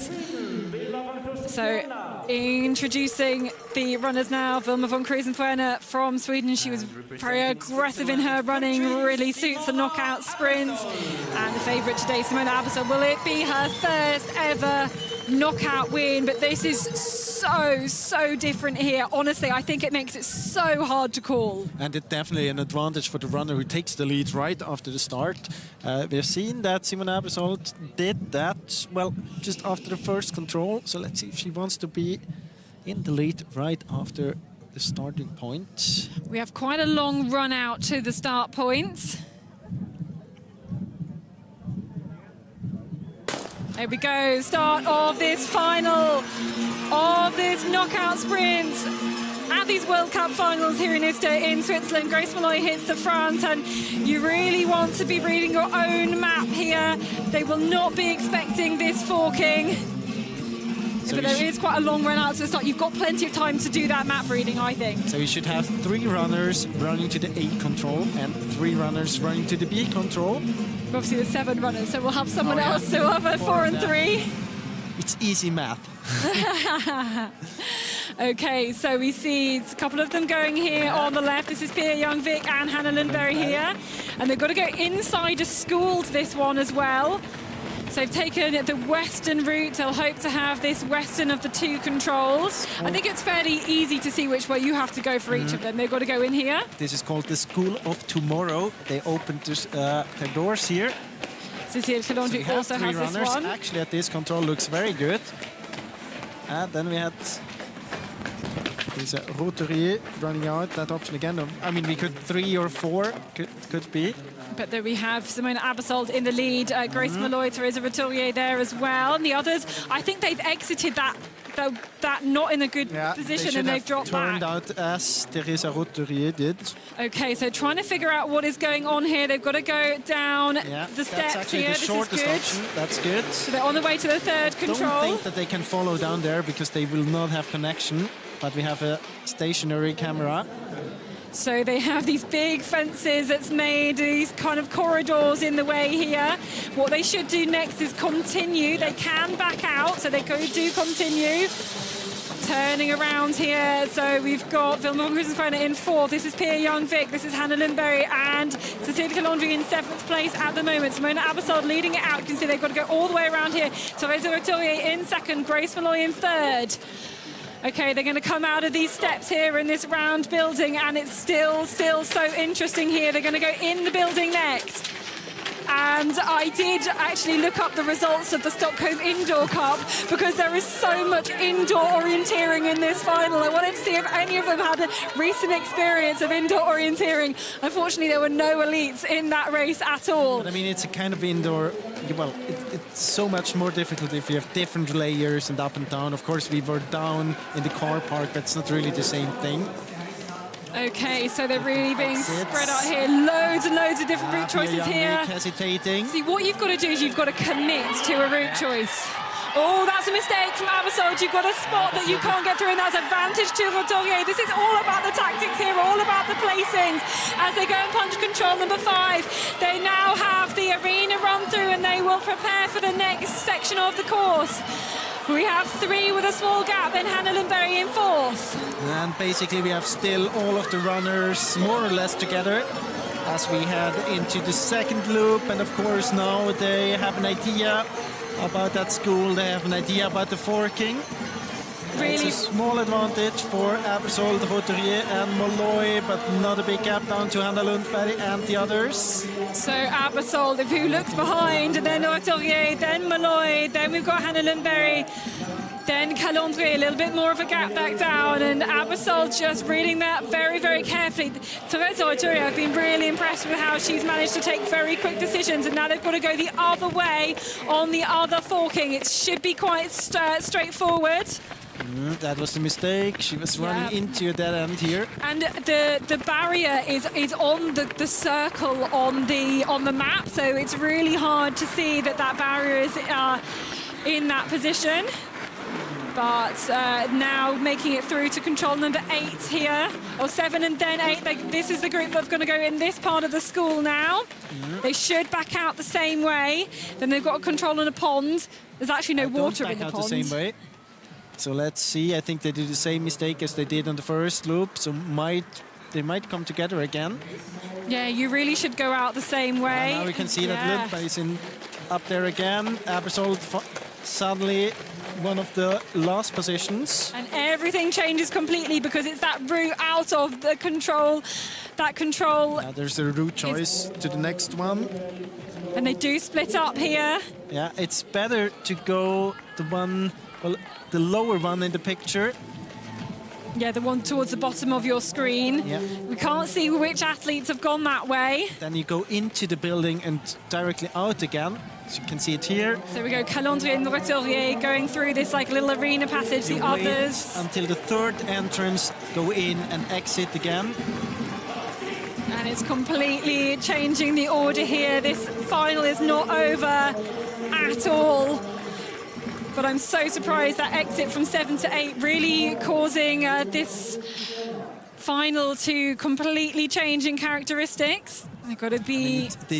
it's much easier to execute the one that Calandre has. And now you can see that suddenly Simona Abersold in top again. You can also see that Calandre and Rotorier, they lost quite a lot of time. Yeah, and they've got to go round these sections here. Molloy goes into the lead there. Grace Molloy ahead of Simona Abersold. Then we have the 2 Swedish runners. Different route choice from, I think it was Hannah Lundberg. Yeah, and Therese Rotorier, and it's good, I think, for the group that have gone over to the right. Because Hannah Lundberg's got to go around this long passage here. Here's the next control. Bonacci, is she going to get there ahead? The turn direction as well. She is going to get ahead, and Molloy is still in the lead. But she lost a little bit of speed there. Okay, so the choice of more decision-making to go here. 2, 3 more controls to go. They've got to go in and out of this building one more time. And then they've been here before. Keep in mind, the shortest, the quickest one, expected quickest, is to exit in the end of the building, as we can see it there. Okay. So past the finish again, as we had the Rotorier before. So it's still super tight here. Which way do they go now? This is going to be very interesting. And they do continue, so they're going to go and run through this big arena passage. There's still the maze to come. And a bit of a gap now. between Simona Aebersold and Grace Molloy in first and second, and they're going to come through the arena. Lots of cheers then for these runners. Molloy looks strong, but the gap is about 5 meters. It is a gap. Theresa Roturier in third and Pia Young-Vik in fourth. From another direction. Yeah, where is Hannah Lundberg? Okay, we've got the maze now, and all Grace Molloy has to do is follow Simona Aebersold. There is the control, and it's just about getting towards the line now. So it is Simona Aebersold. Is she going to take her first win? Grace Molloy is fighting hard here. They're going to come through to the line. Theresa Roturier fighting for third, and here's Simona Aebersold taking her first ever win. Grace Molloy gets second. It's Theresa Roturier in for third, Pia Young-Vik in fourth. I'm getting very excited because Grace Molloy is in second place. I've got to cheer on the Brits, but that is Simona Aebersold's first ever knockout victory on what an intense final, and she has absolutely smashed that. Very, very important. Something we can take with us for the men's final.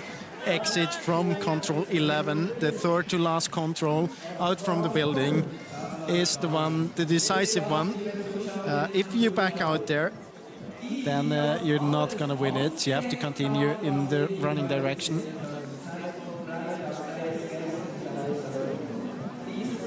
And it was, of course, we've seen things change so much, so many complicated routes.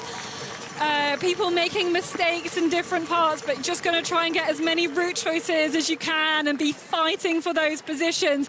The intensity of the orienteering around here is indescribable. Of how much map reading you have to do, how much keeping in contact. You've got to try and look ahead as well. And there we go, Simona Aebersold. Well, she'd already won the World Cup even before this race, but taking that first ever knockout win.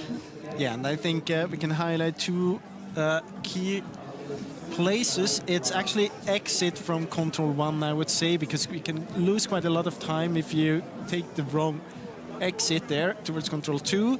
Then, of course, you have to understand the situation to control 3. Most of the runners did that very, very well. Well, of course, it's early out already. They're doing, I think if everyone would have entered that car park the other way, all of the others would have followed as well. Yeah. So it might not be the most decisive part. Then you have to understand the situation in the building where we have control 11.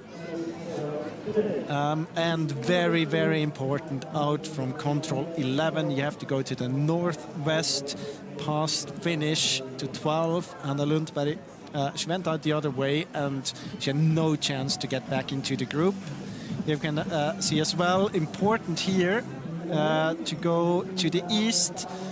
Gallandry and Rotary. Actually, I thought that Rotary is not having a chance anymore after that route. There's so many possibilities to take a different route or to have a route choice, and this one, it's hard for us to summarize it. Yeah, it really, really is. Especially because they change so much. I was really surprised on the 7th controls, though, who's had 7A exiting to the east and then going north to 8th. They all have lost time doing that option. But it's kept us entertained the whole way round. Mistakes from most of the runners. It's just keeping your nerve, keeping in a good position for as much as you could.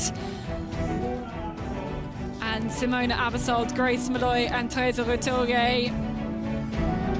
I'm trying to think, has Theresa Roturier won a World Cup before? It's definitely the best ever result for Grace. And fantastic to see her because she was advanced through to this final.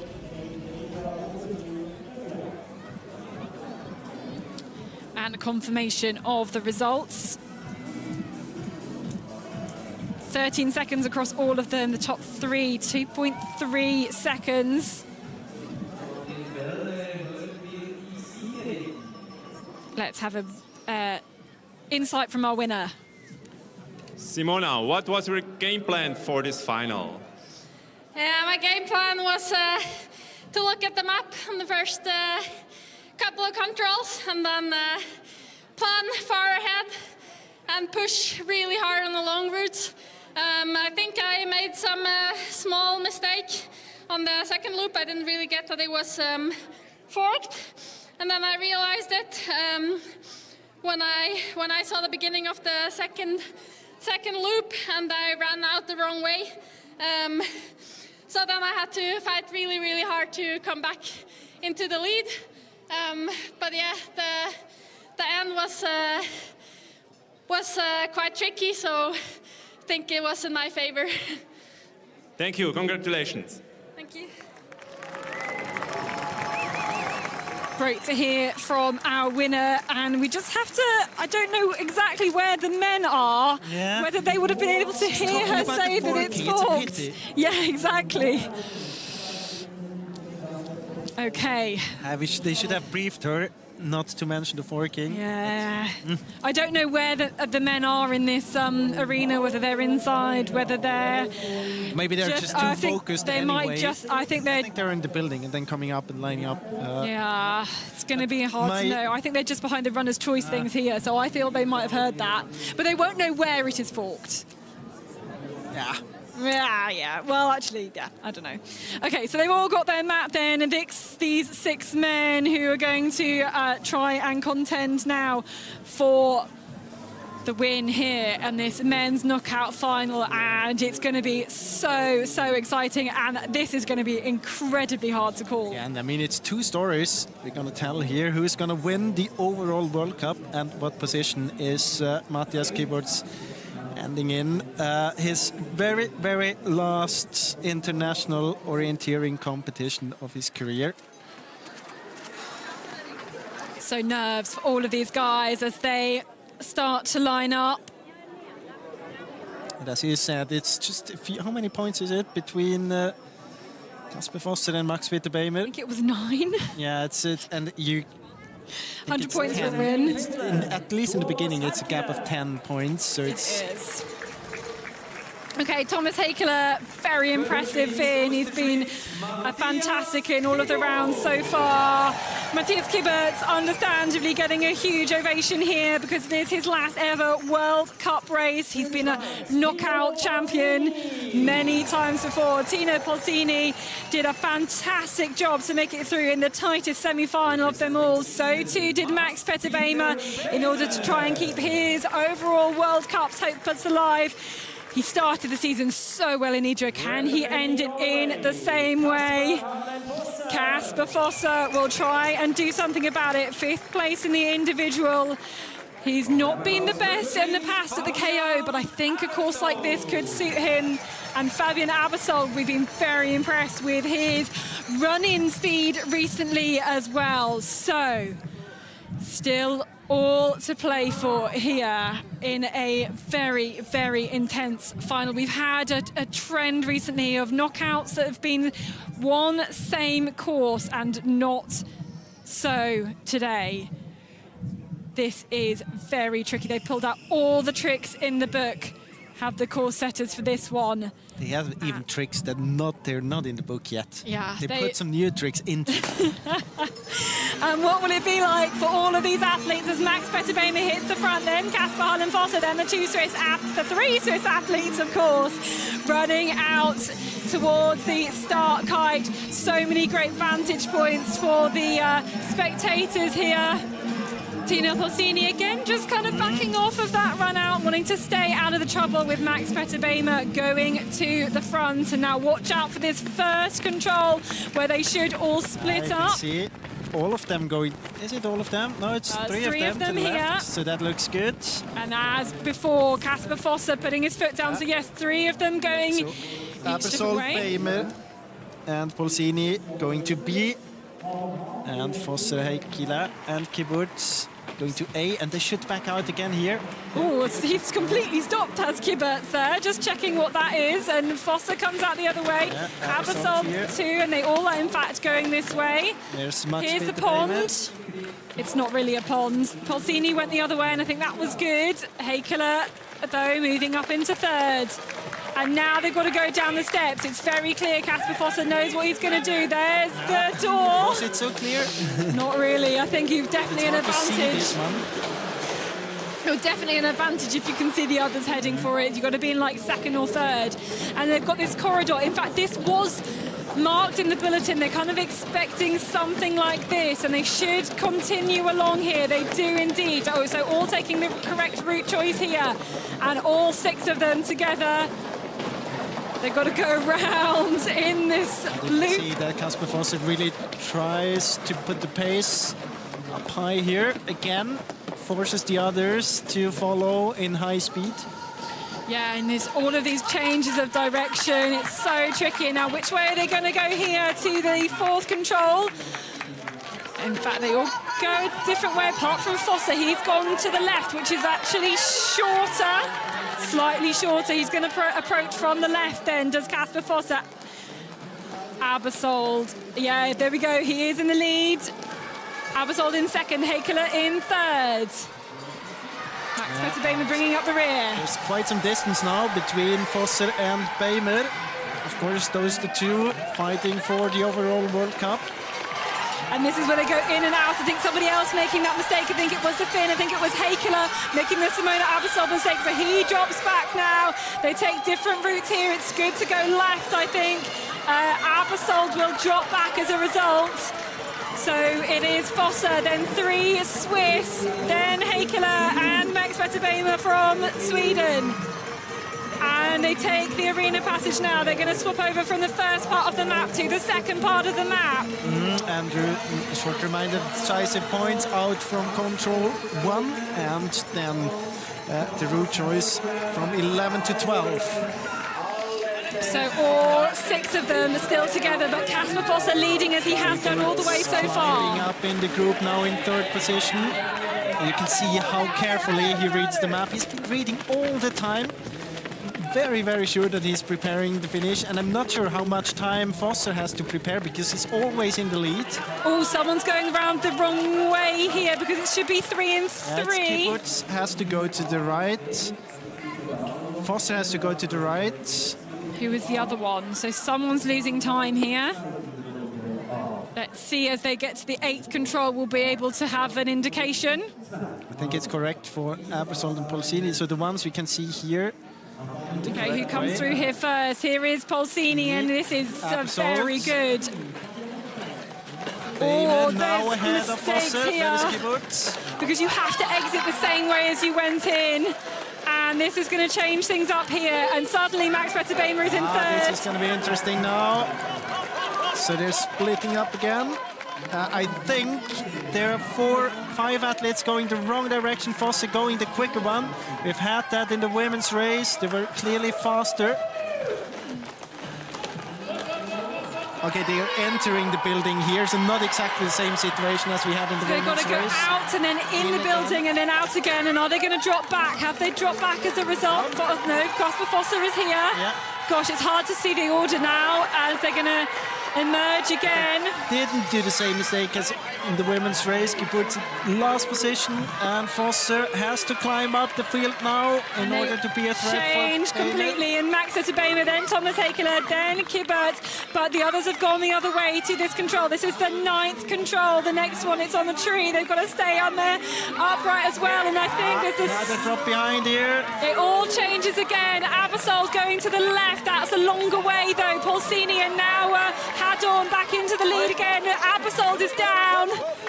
He has the longer way. That was the Hanna Lundberg situation. So he has to turn direction. Yeah, but is he going to be in the lead? He is going to be in the lead. And this is... Whoa, this is a very different route choice. And I think Abersold is going to look good for him, because I'm pretty sure it's longer to go around the building here. So Fabian Abersold, the only one going through the building, everybody else going round. We'll see them at the 11th control, and then the 11 to 12 is also super decisive. So the 11th is in this sports hall here. Here we have Abersold. Here's Abersold. Where are the others? And he's got ahead. Bejmer in last position now. And Oh, Bejmer, better decision for Bejmer here. And Polsini as well. Yeah. So this is going to be so interesting for the overall World Cup now. good situation for Max-Peter Bäumer and Tino Polsini. Yeah, because they've got this straight route here. They can pick up their speed. They don't have to make all those directions. What's going to happen here? They round this corner. And they've got the labyrinth still to go. Here they have it. So Polsini in the lead, then Max-Peter Bäumer. Then it looks like Abersold. And Polsini has made this decision. That route choice from 11 to 12 is absolutely decisive. Max-Peter Bäumer is going to win the overall World Cup. He is indeed. Polsini will take the victory. You can see the smile on his face already. Abersold gets third, Kyburz gets fourth, Fossa fifth, and Hakeler into sixth place. And it is all down to that route choice. 11 to 12, Polsini was further back. He saw the better route choice. Max-Peter Bäumer was there too. He almost kind of looked like he stopped a bit, waited for the others to go the other direction, and then had that better route. The one that was maybe further in distance, but you had the ability to run straight all the way through the arena, where the others were making lots and lots and lots of 90-degree turns. And it's so impressive to be able to spot that, to make that difference when you've done so much intense rap reading throughout the whole course. Oh, and straight into the discussing the course from Max, who said it was my kind of course. Was that Polsini who said that? Must have been him. I think so. Rewarded with his first ever World Cup win. What a great job from Polsini, the world sprint silver. Smile already on Max-Peter Bäumer's face. Well, is it a smile or is it a smile or a grimace? But yeah, he has won the World Cup overall as a result.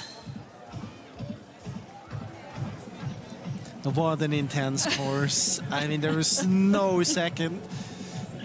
We have seen courses in knockout sprints where they kind of were jogging half of the course and then it got intense towards the finish.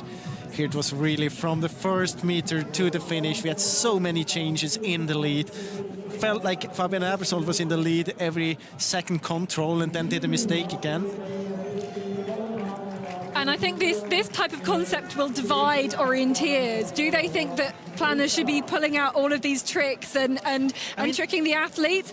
I think some people will love it and some people will hate it. The thing is, I think it's good that they've done it, because now it's very hard to rely on unforked courses in the future, at least for the coming competitions, because this one looked unforked to the runners when they got the map, but it wasn't. And it will change the way they think about the competition just at the start line, and that's important. So change the expectations of the runners. In the end, if you fork it or not, doesn't really matter, but I think it's part of the discipline that you change it and that you keep the runners guessing. It's also, it depends on a little bit what the feedback of the runners will be. Now, we already heard Tino Polsini, of course, he won the race. He said, this is my kind of race. So a few of them will like it.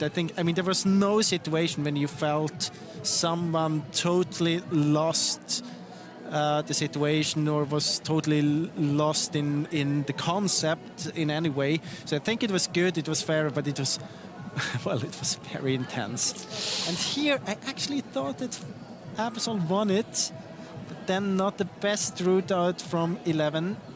And suddenly we had Polsini and Bäumer. Well, I think that got him into the third place. You know? Of course, yeah. Of course, so it was the quickest one of the ones not having the best route between 11 and 12. Well, we have the World Cup points through, and that has put Max-Peter Bäumer to the top of the World Cup rankings. He does take the World Cup overall, 379 points, 29 points ahead of Kasper Harlem-Fossa, who is in second, Thomas Krivda in third. In the women's, Simona Abersold, then Pia Youngvik, and then Cécile Calandry. And it's so exciting to see actually different names in amongst those top three contending. And it's all, we've had so many different styles of races across this World Cup, in Idrefjell, in Belgium for the European Championships, and then in Switzerland, and even the different types of course just in this World Cup final over the last 3 days. Roller coaster ride for Max-Peter Bäumer throughout the season. Had a very good first round, then not good second. The World Championships not so good, and here now. Okay, let's hear from our winner, from Tino Polsini. Tino, World Cup victory in front of this home crowd. How does this feel? It feels amazing. I cannot really describe it yet. I don't know what really happened. I just really enjoyed this really tricky course, and yeah, it was so much fun. Tell us something about your race. I really was trying to be on my map all the time, because we also saw from the quarterfinal and semifinal, it's really tricky courses. I was really happy to get this kind of knockout. This is my chance, and I think I took it. Definitely, you took it. Congratulations. Thank you. Thank you. A course that suited him, and when it's a completely different kind of concept to what we've had over the last few years, it would make sense that we have a different winner. But the thing is, if he would have chosen the wrong route to the third to last control, he might have said it was not my kind of course. So it's, well, it's a bit biased if you win the race. And of course, it was your kind of course because you won it. And I think this concept will be quite marmitey. Some people will love it, some people will hate it. But what it has done is it's provided some really fantastic and intense and close competitions where we've seen those managing to pull out some impressive, incredible orienteering and take the wins in the end. What a creative course by the course setters. They've really tried to push the concept and push this area as well to try and make the most out of it. But yeah, it's been quite incredible. Yeah, and then we haven't been talking about Matthias Kyburz in this final race yet. He was up there. He had the chance to go for it and get the top 3 again. In the end, it was the route choice to the second to last control. He could have won it. It was very close, he was up there, but it is tight, it is very intense. All of the 6 did a great job in this final, and it was exciting to follow. Okay, so we're going to have the 2 flower ceremonies now. You can see the women making their way onto the stage. We can make some awards to the top 3. And all smiles there, because it is a 3rd World Cup medal for Teresa Retelier from Czechia. And looking at her results this year, looks like she's not been as good as we have seen her in the past, but this was a spectacular set of races for Teresa Retelier, really pulling it out of the bag. And in 2nd place, this is the best ever result at a senior level for Grace Malloy of Great Britain. Having been advanced into the final, she just positioned herself so well in that sprint final and rewarded with her best ever result. And the winner today to take her 2nd win in these World Cup finals on home soil. Finally, a win in a knockout for the woman who has been the standout performance across all of the races this weekend, Switzerland's Simona Aebersold.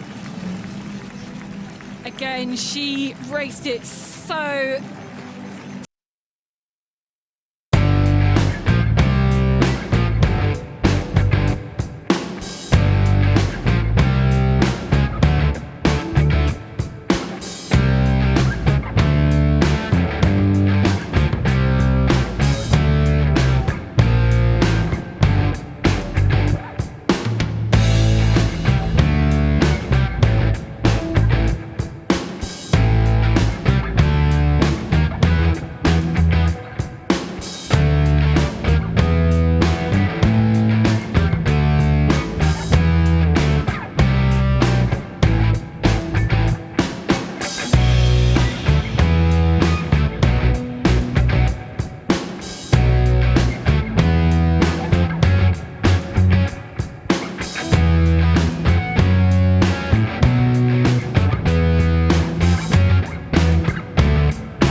means it more than it would another silver medal. At the World Championships, where he first kind of lost I think it was the middle distance at one control, and then of course the situation in the relay as well, where he lost the medal for Sweden.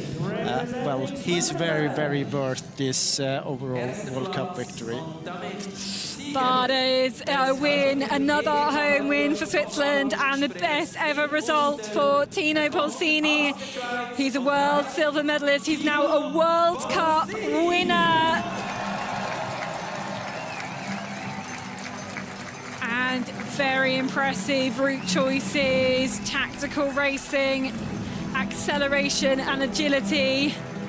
Keeping calm in amongst all the chaos there. He's taken the win, 2 wins for Switzerland, and a very happy podium there. Everybody excited to make it to that stage, and of course, as we mentioned, knocking out some big names in the process: Jonathan Gustafsson, Thomas Heikeler, Kasper Fosser as well.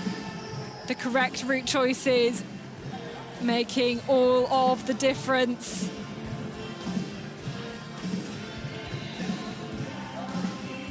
A roar from Tino Polsini, who has absolutely entertained the crowd here. And what a way to round off the World Cup. I was chatting to some of the athletes earlier, and they were, you know, maybe a little bit disappointed that the sprint wasn't as technical as maybe they hoped it would be, but this has been incredibly technical. Just another look at the World Cup standing. Simona Abasov, I mean, she'd already won it even before this race, and she ends up with a huge win ahead of Pia Youngvik and Cécile Calandry, but this one was so tight. In the end, it was a 29-point win for Max Peterbema. Kasper Fosser in second. Thomas Krivda with, of course, that win in the individual coming into third. And Tino Polsini getting 100 points today, ending up into 4th place.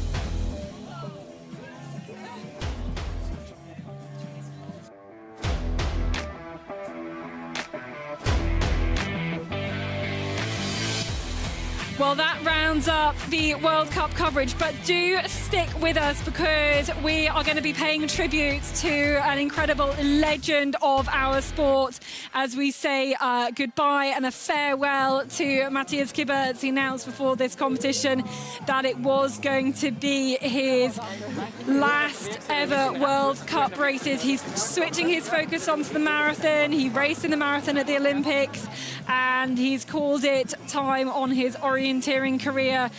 So hold on for a moment and we'll be back with a special presentation that we've got for Matthias Kyburz.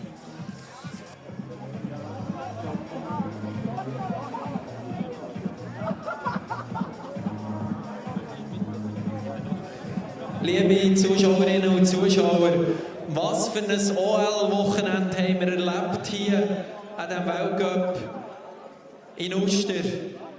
Und einer, der zu diesem super Wochenende beigetragen hat, der in den letzten Jahren zu ganz manchem grossartigen OL-Weekend, OL-WM und sonstige OL-Fest beigetragen hat. Für den war es heute sein letztes Rennen. Im Freitag war er nochmal auf dem Podest. Heute Rang 4. Er wird den OL-Sport verlassen, aber er wird einem anderen Sport sein Herz widmen. Und ihm werden wir an dieser Stelle merci sagen, Matthias Kyburz. Okay, so we're going to highlight then the career of Matthias Kyburz. I think show some of the highlight moments. Jonas will help with some of the translation as we have, you know, lots of great celebrations of this legend. And he's a good friend of yours. You've seen him through a lot of his, you know, a lot of these moments that we can see here. Some familiar faces.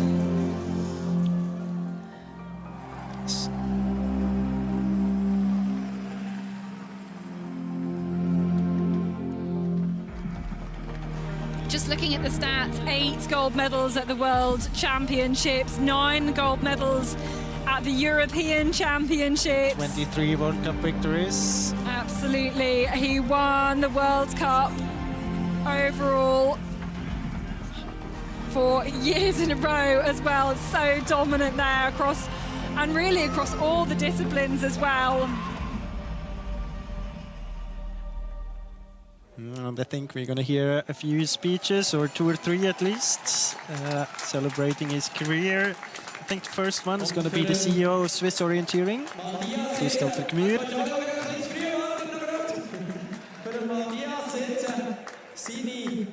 We can see that all the athletes are lining up here.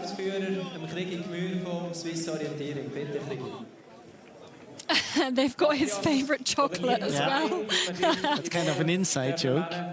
Ich bin in den letzten 1,5 Jahren sehr oft gefragt worden, ob eigentlich das Fremdgehen uns als Verband gefallen, was du da machst.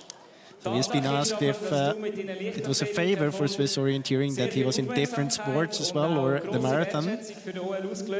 But of course it meant also that people outside in athletics could see how good the athletes are in orienteering actually.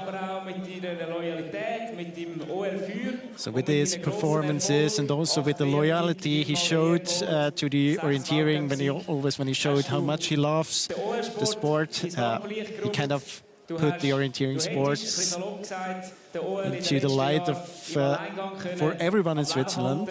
And of course the Swiss Orienteering Federation is very thankful for that, for the spotlight that he created for them. And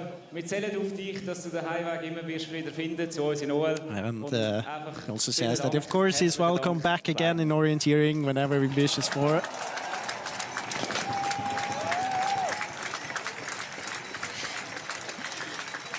A lovely moment, and there's lots of athletes like there. So that's interesting as well, because Christopher Gmür, CEO, actually has a past in Swiss athletics.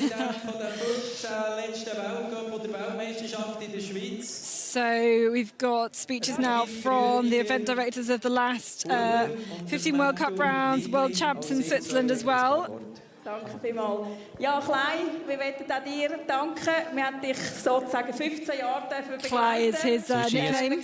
You said she's been 15 years as chief for this World Cup round, and he has been there all the time with good results in it. So this is kind of a view back, a look back on those 15 years. He has been able to win 6 of those World Cups in Switzerland that she was organizing. Was das Gleiche auch organisiert hat. Danke vielmals für alles, was du für unseren Sport und für die OL Schweiz da hast. She thanks him, of course, for everything he's done for the sport and also for their event. Maybe just to explain the name, in his, well, let's take Matthias Nickli first. So ist, wie er im Moment ist, sicher einen grossen Teil daran gehabt. Wenn man da raus schaut, die Zuschauer, so eine Arena, wir haben 500 Gitter gebraucht, das hätten wir nie gedacht. Wir freuen uns sehr, hast du uns auf diesem Weg begleitet. Du hast für viel Begeisterung gesorgt. Happy that he was a part of this journey they did with this event, with all the spectators that come to these events as well, and that is very important, has been very important for this journey that Swiss Orienteering and the sport took the last years. And now you can do this last look in the athletes and spectators. Maybe just to explain the name. So Klei means the small one, the little one in the dialect where he's from in Switzerland. And when he started with orienteering and he came to the local talent group, his older brother was there as well, so he's the little one. And it started from when he was like 12. Hier in der OL Familien unterwegs sein, mich auf diesen Weg dürfen zu verabschieden. Enjoyed the travel, and it's very nice to say goodbye like this. Weltcup-Sprint in Genf bis dahin. And looks back on the last 15 years from the first World Cup sprint in Geneva 15 years ago to now. And he's very thankful to be able to look back on that, and thanks for the support from everyone, for all the experiences he could do. And look at the number of athletes that are lining the way here. It's those who've raced against him, those who've been inspired by him. And there's so much celebration. They throw up chocolate bars, the ones. There's a story behind that as well, because he's not tired of mentioning that he likes that kind of chocolate bar when he comes to the finish. I think his body is built by this kind of chocolate bars. And just seeing this number of athletes wanting to come and celebrate, have this guard of honor for him. He's incredibly, there we go, there's his baby. And such a popular runner that, you know, not only his Swiss teammates, but his competitors from around the world have been able to celebrate with him. I don't know if he can open the bottle, actually. No, he can't. He needs some practice for this. The hardest thing he is doing today. Hey!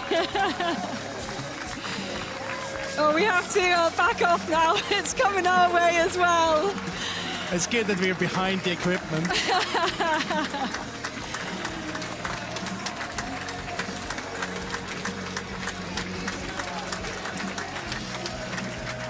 And the respect for the orienteering community for this man.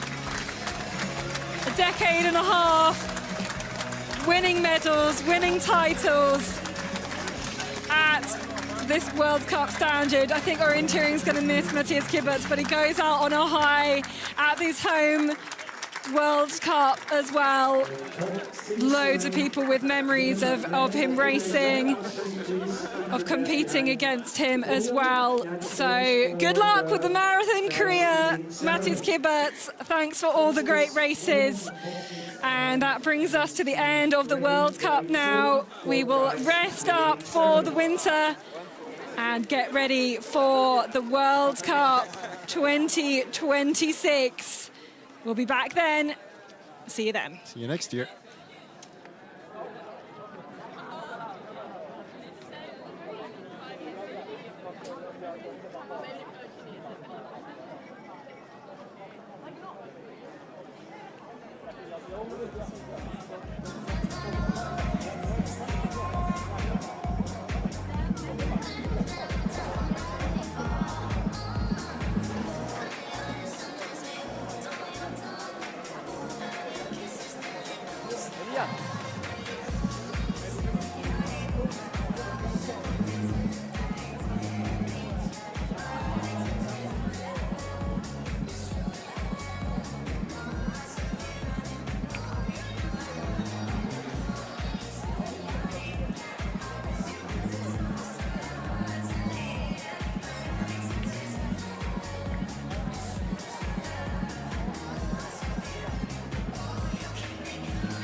EGK World Cup Knockout Sprint die Siegerehrung der Damen.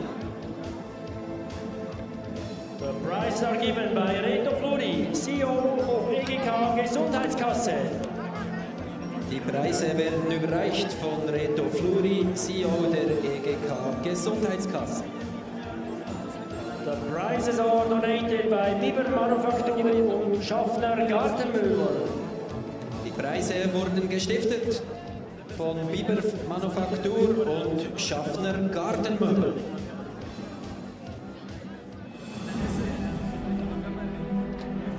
On 6th place, representing Sweden. Auf dem 6. Platz für Schweden, Hanna Lundberg.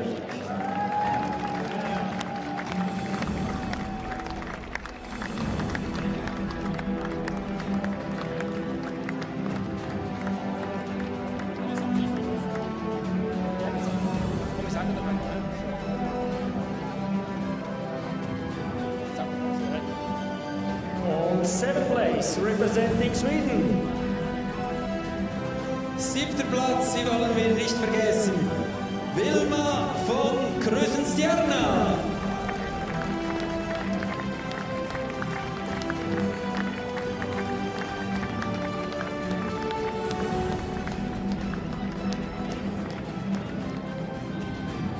Fifth place, 5e place, représente la France.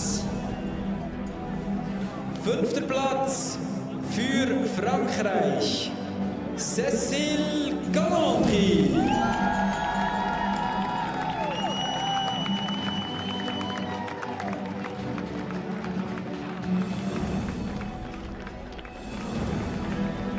Fourth place, representing Norway.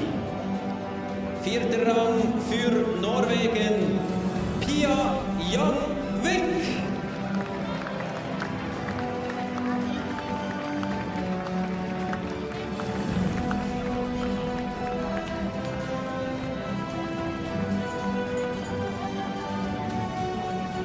On 3rd place, representing Czechia.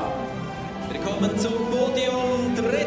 Rang, Teresa Roturier, Tschechien.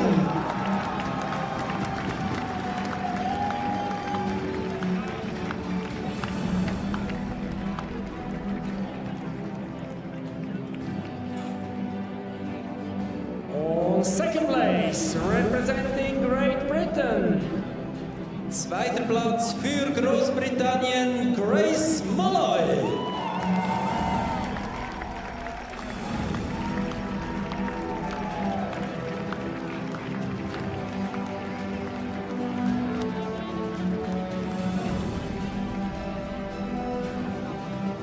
Ladies and gentlemen, the winner of this EGK Orienteering World Cup Knockout Sprint Final here in Uster, representing Switzerland.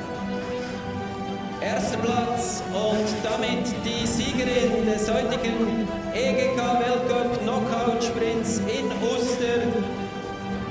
Für die Schweiz, Simona Ebersoll.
EGK World Cup Knockout Sprint Prize Giving Ceremony Men. EGK Weltcup Knockout Sprint, die Siegerehrung der Männer. The prizes are given by Tom Hollowell, President of the IOF, the International Orienteering Federation. Die Preise werden überreicht durch IOF-Präsident Tom Hollowell. The prizes are donated by Biber Manufaktur and Schaffner Gartenmöbel. Und die Preise wurden gestiftet von Biber Manufaktur und Schaffner Gartenmöbel. On 6th place, representing Finland. 6. Platz für Finnland, Tuomas Heikkilä.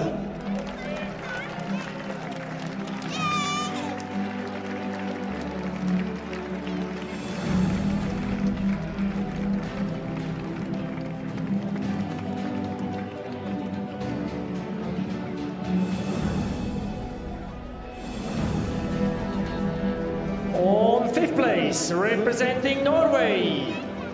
5. Platz für Norwegen, Kasper Harlem Fosse.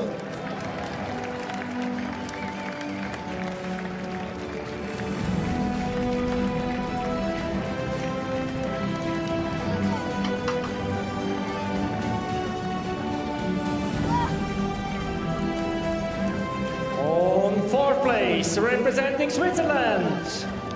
4. Platz für die Schweiz, Matthias Kyburz.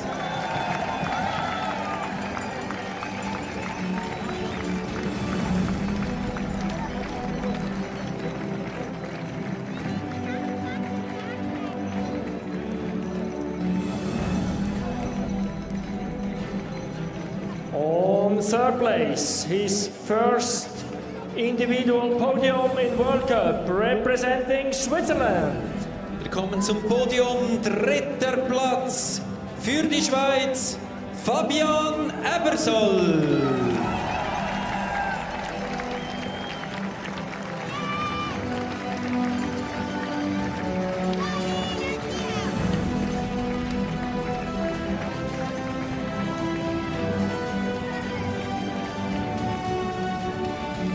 On 2nd place, representing Sweden.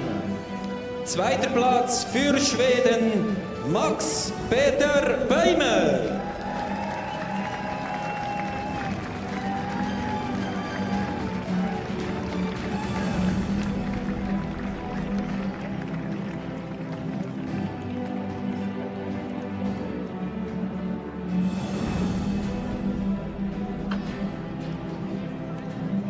Ladies and gentlemen, the winner of this EGK Orienteering World Cup Final Knockout Sprint Race here in Uster, representing Switzerland. 1. Platz und damit der Sieger des EGK Weltcup Knockout Sprints hier in Uster 2025. Er kommt aus der Schweiz, Dino Bolsini.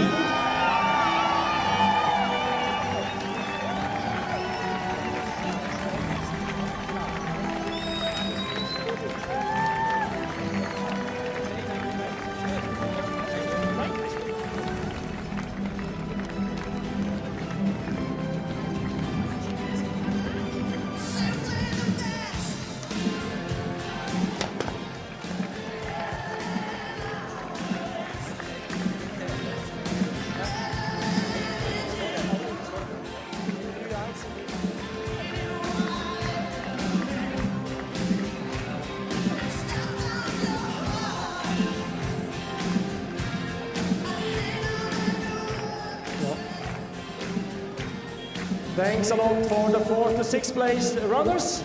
Congratulations to the races today, and 2-3 short questions to the persons on the podium. Please stay here. Max Peter.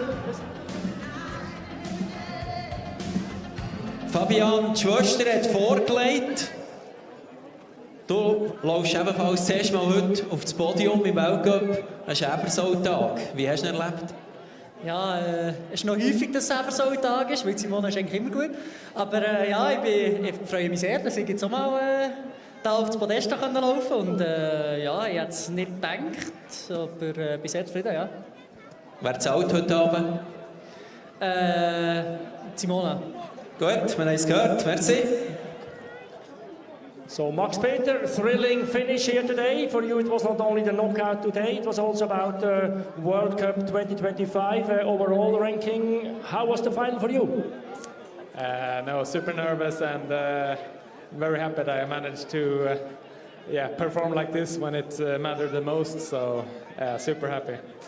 Congratulations, and we will see us again later on. Thank you. Dino, erster Weltcup-Sieg. Herzliche Gratulation. Nimm es mit in den Finallauf. Was hast du erlebt? Sehr viel habe ich erlebt. Die Bahn war schwierig, das habe ich gehofft. Ich habe einfach versucht, irgendwo Routen zu sehen, die möglichst kurz sind und möglichst viele Ecken haben, weil das kann ich gut. Nein, also ich kann es noch nie einordnen, das ist unglaublich. Du hast es geschafft. Herzliche Gratulation, Dino Bolsini!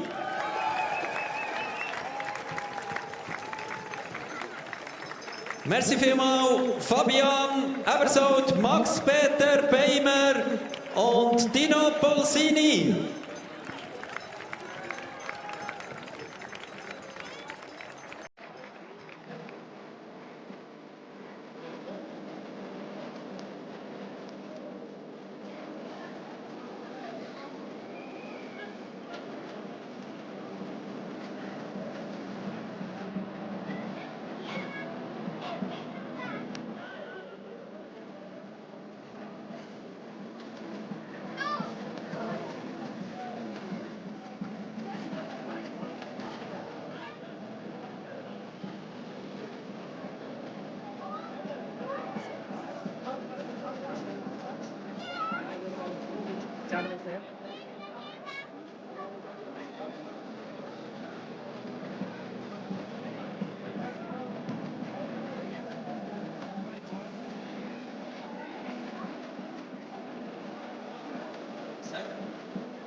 So, in wenigen Augenblicken geht es weiter mit der Siegerehrung des Gesamtweltcups, weil mit dem heutigen Rennen ist auch das sowohl bei den Frauen wie bei den Männern das letzte Rennen gewesen und somit auch die Entscheidungen gefallen. Und auch hier wollen wir die Top 6 ehren. So, prize giving ceremony for overall World Cup 2025 for the women, for the men, and as well for the teams.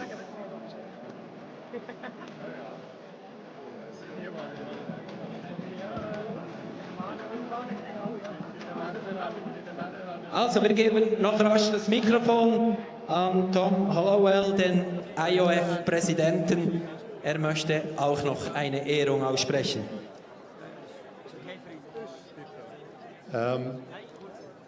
I want to thank the organizers, all of the volunteers for a fantastic event.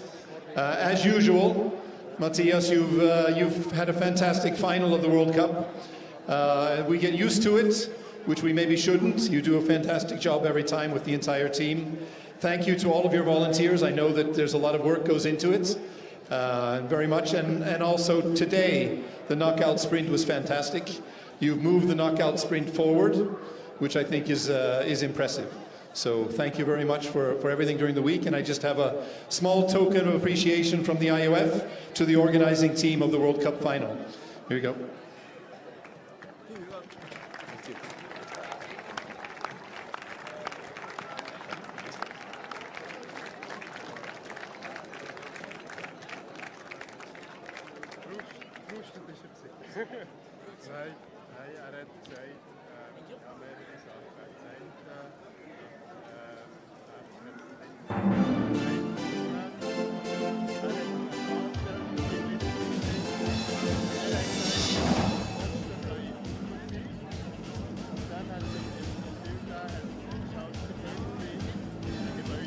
World Cup overall prize giving ceremony, women.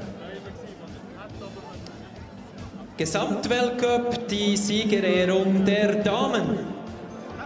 The prizes are given by Jörg Hellmüller, member of the IOF Council. The medals and trophy are given by IOF President Tom Hollowell.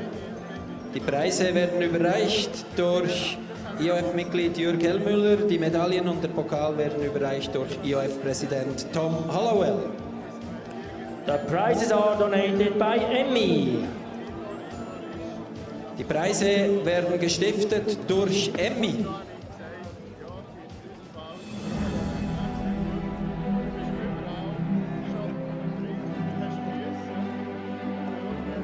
Sixth place, representing Finland. 6. Platz für Finnland, Inka Nurminen.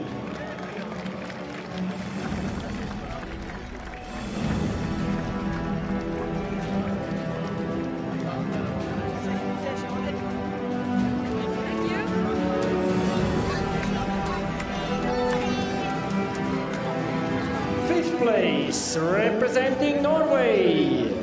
5. Platz für Norwegen, Victoria Hestad Bjørnstad.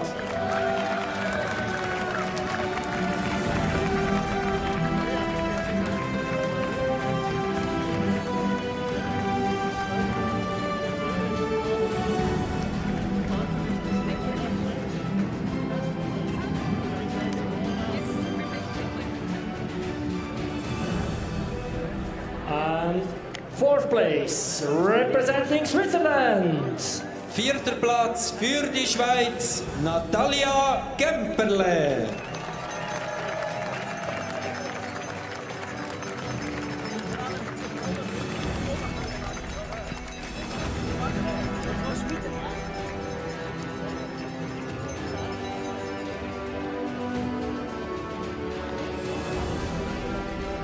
Third place, troisième place, représente la France. 3. Platz für Frankreich, Cécile Comandry.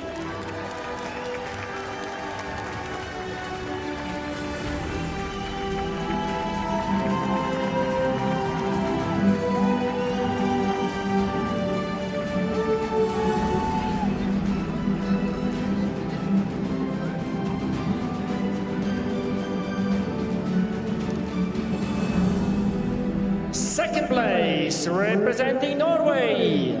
2. Platz für Norwegen, Pia Jong-Vik.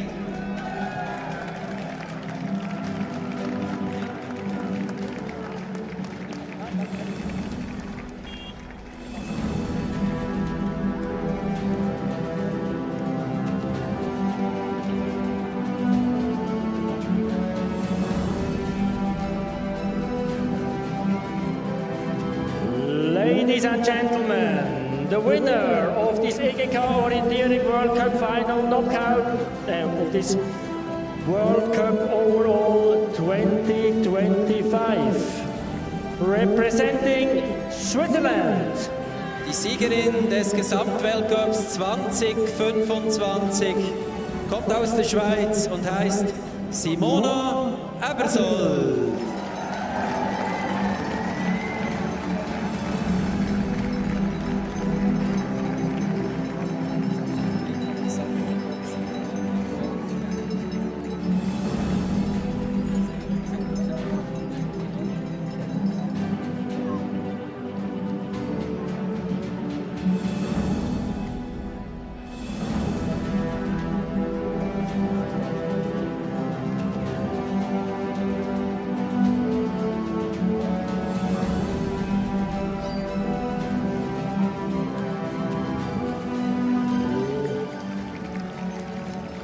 Ladies and gentlemen, the national anthem of Switzerland. Meine Damen und Herren, zu Ehren der Siegerin Simona Ebersold hören wir die Nationalhymne der Schweiz.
Big applause for the winner, the podium of World Cup 2025.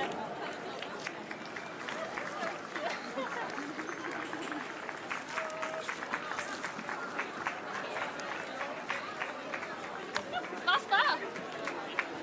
Die ist nicht so schwer wie die letzte Jahr.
World Cup overall prize-giving ceremony men.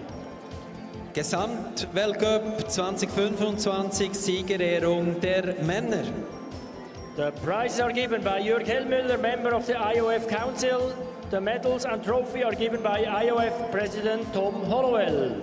Die Preise werden überreicht durch IOF-Mitglied Jörg Hellmüller. Die Medaillen und der Pokal werden überreicht durch den IOF-Präsidenten Tom Hollowell. The prizes are donated by EMI. Die Preise wurden gestiftet vom EMI.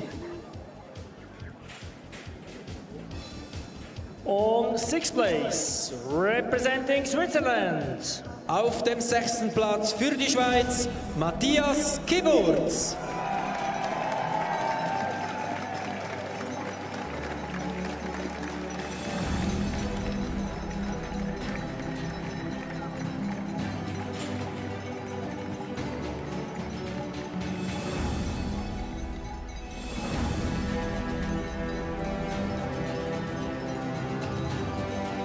On 5th place, representing Sweden.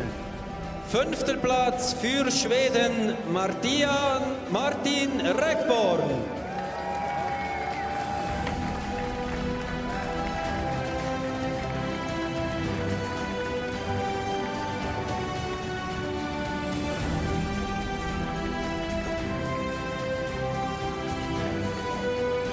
On 4th place, representing Switzerland. 4. Platz für die Schweiz, der heutige Sieger Dino Polsini.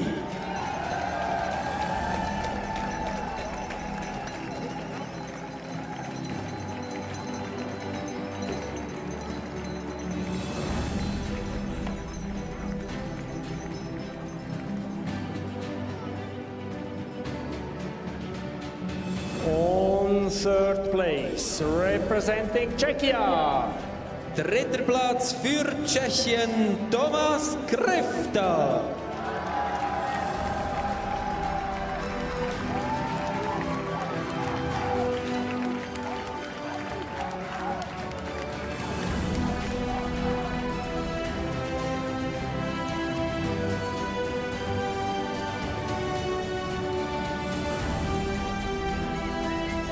On 2nd place, representing Norway.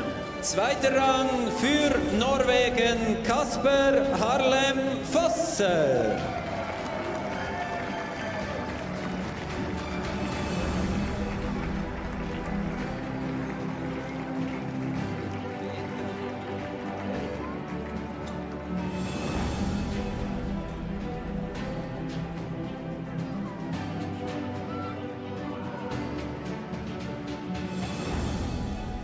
Ladies and gentlemen, the winner of 2025 overall World Cup representing Sweden.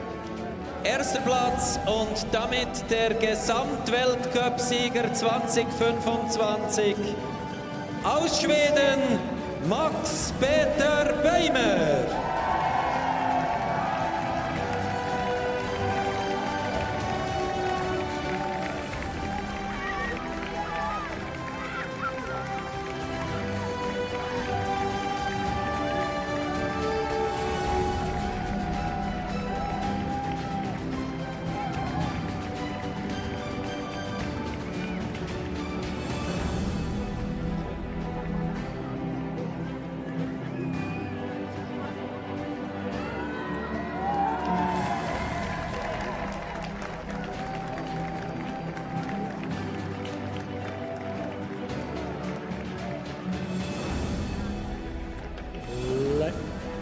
Ladies and gentlemen, the national anthem of the winning nation, Sweden.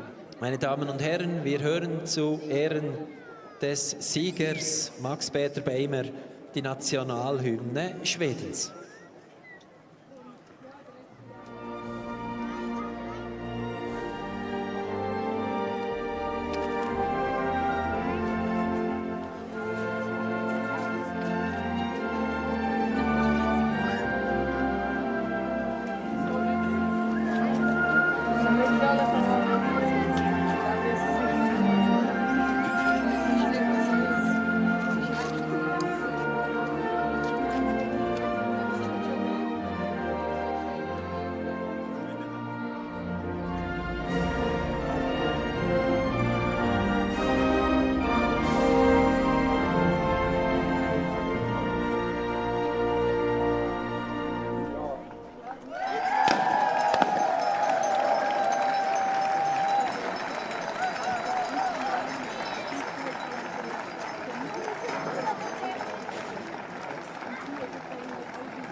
Gut, verdammt.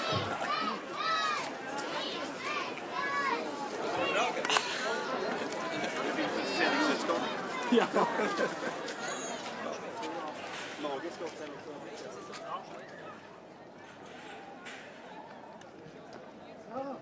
Erster Platz, Team. Jetzt.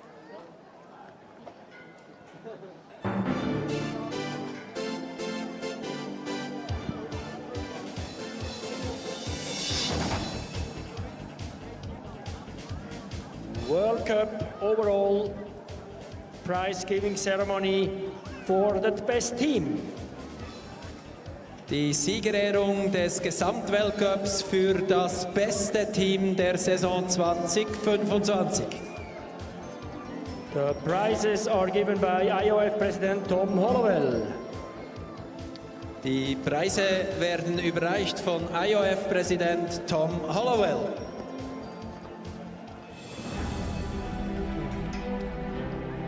But first we need the team. Yeah, but we announce.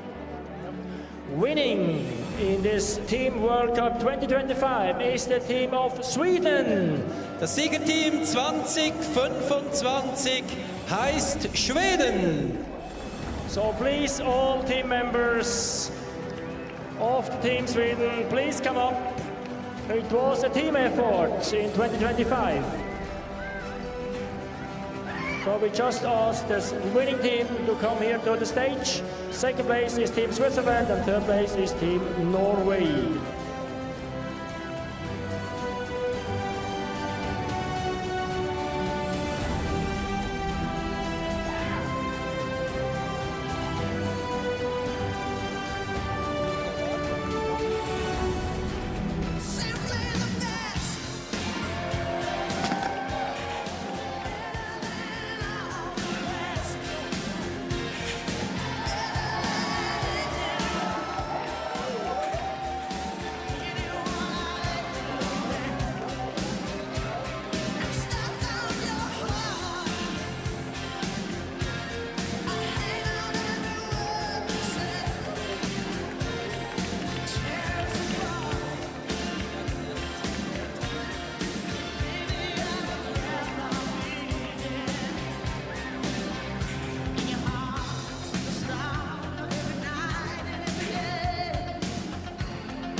Ladies and gentlemen, please stay here, please stay here, please stay here, please stay here. In respect for the winning nation, the national anthem of Sweden. Zu Ehren des besten Teams im Gesamtweltcup 2025, dem gewinnenden Team Schweden, hören wir nun die Nationalhymne Schwedens.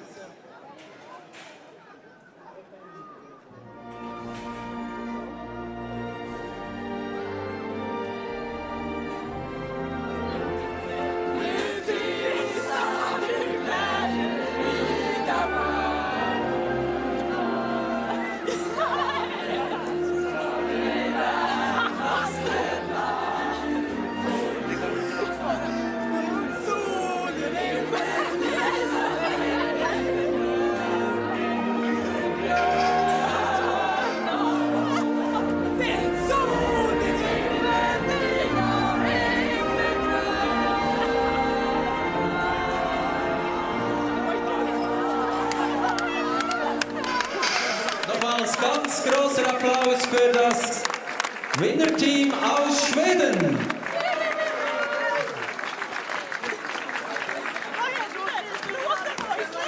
Yes, ladies and gentlemen, and this is now more or less the end of this EGK World Cup final competitions here in Uster, but we look forward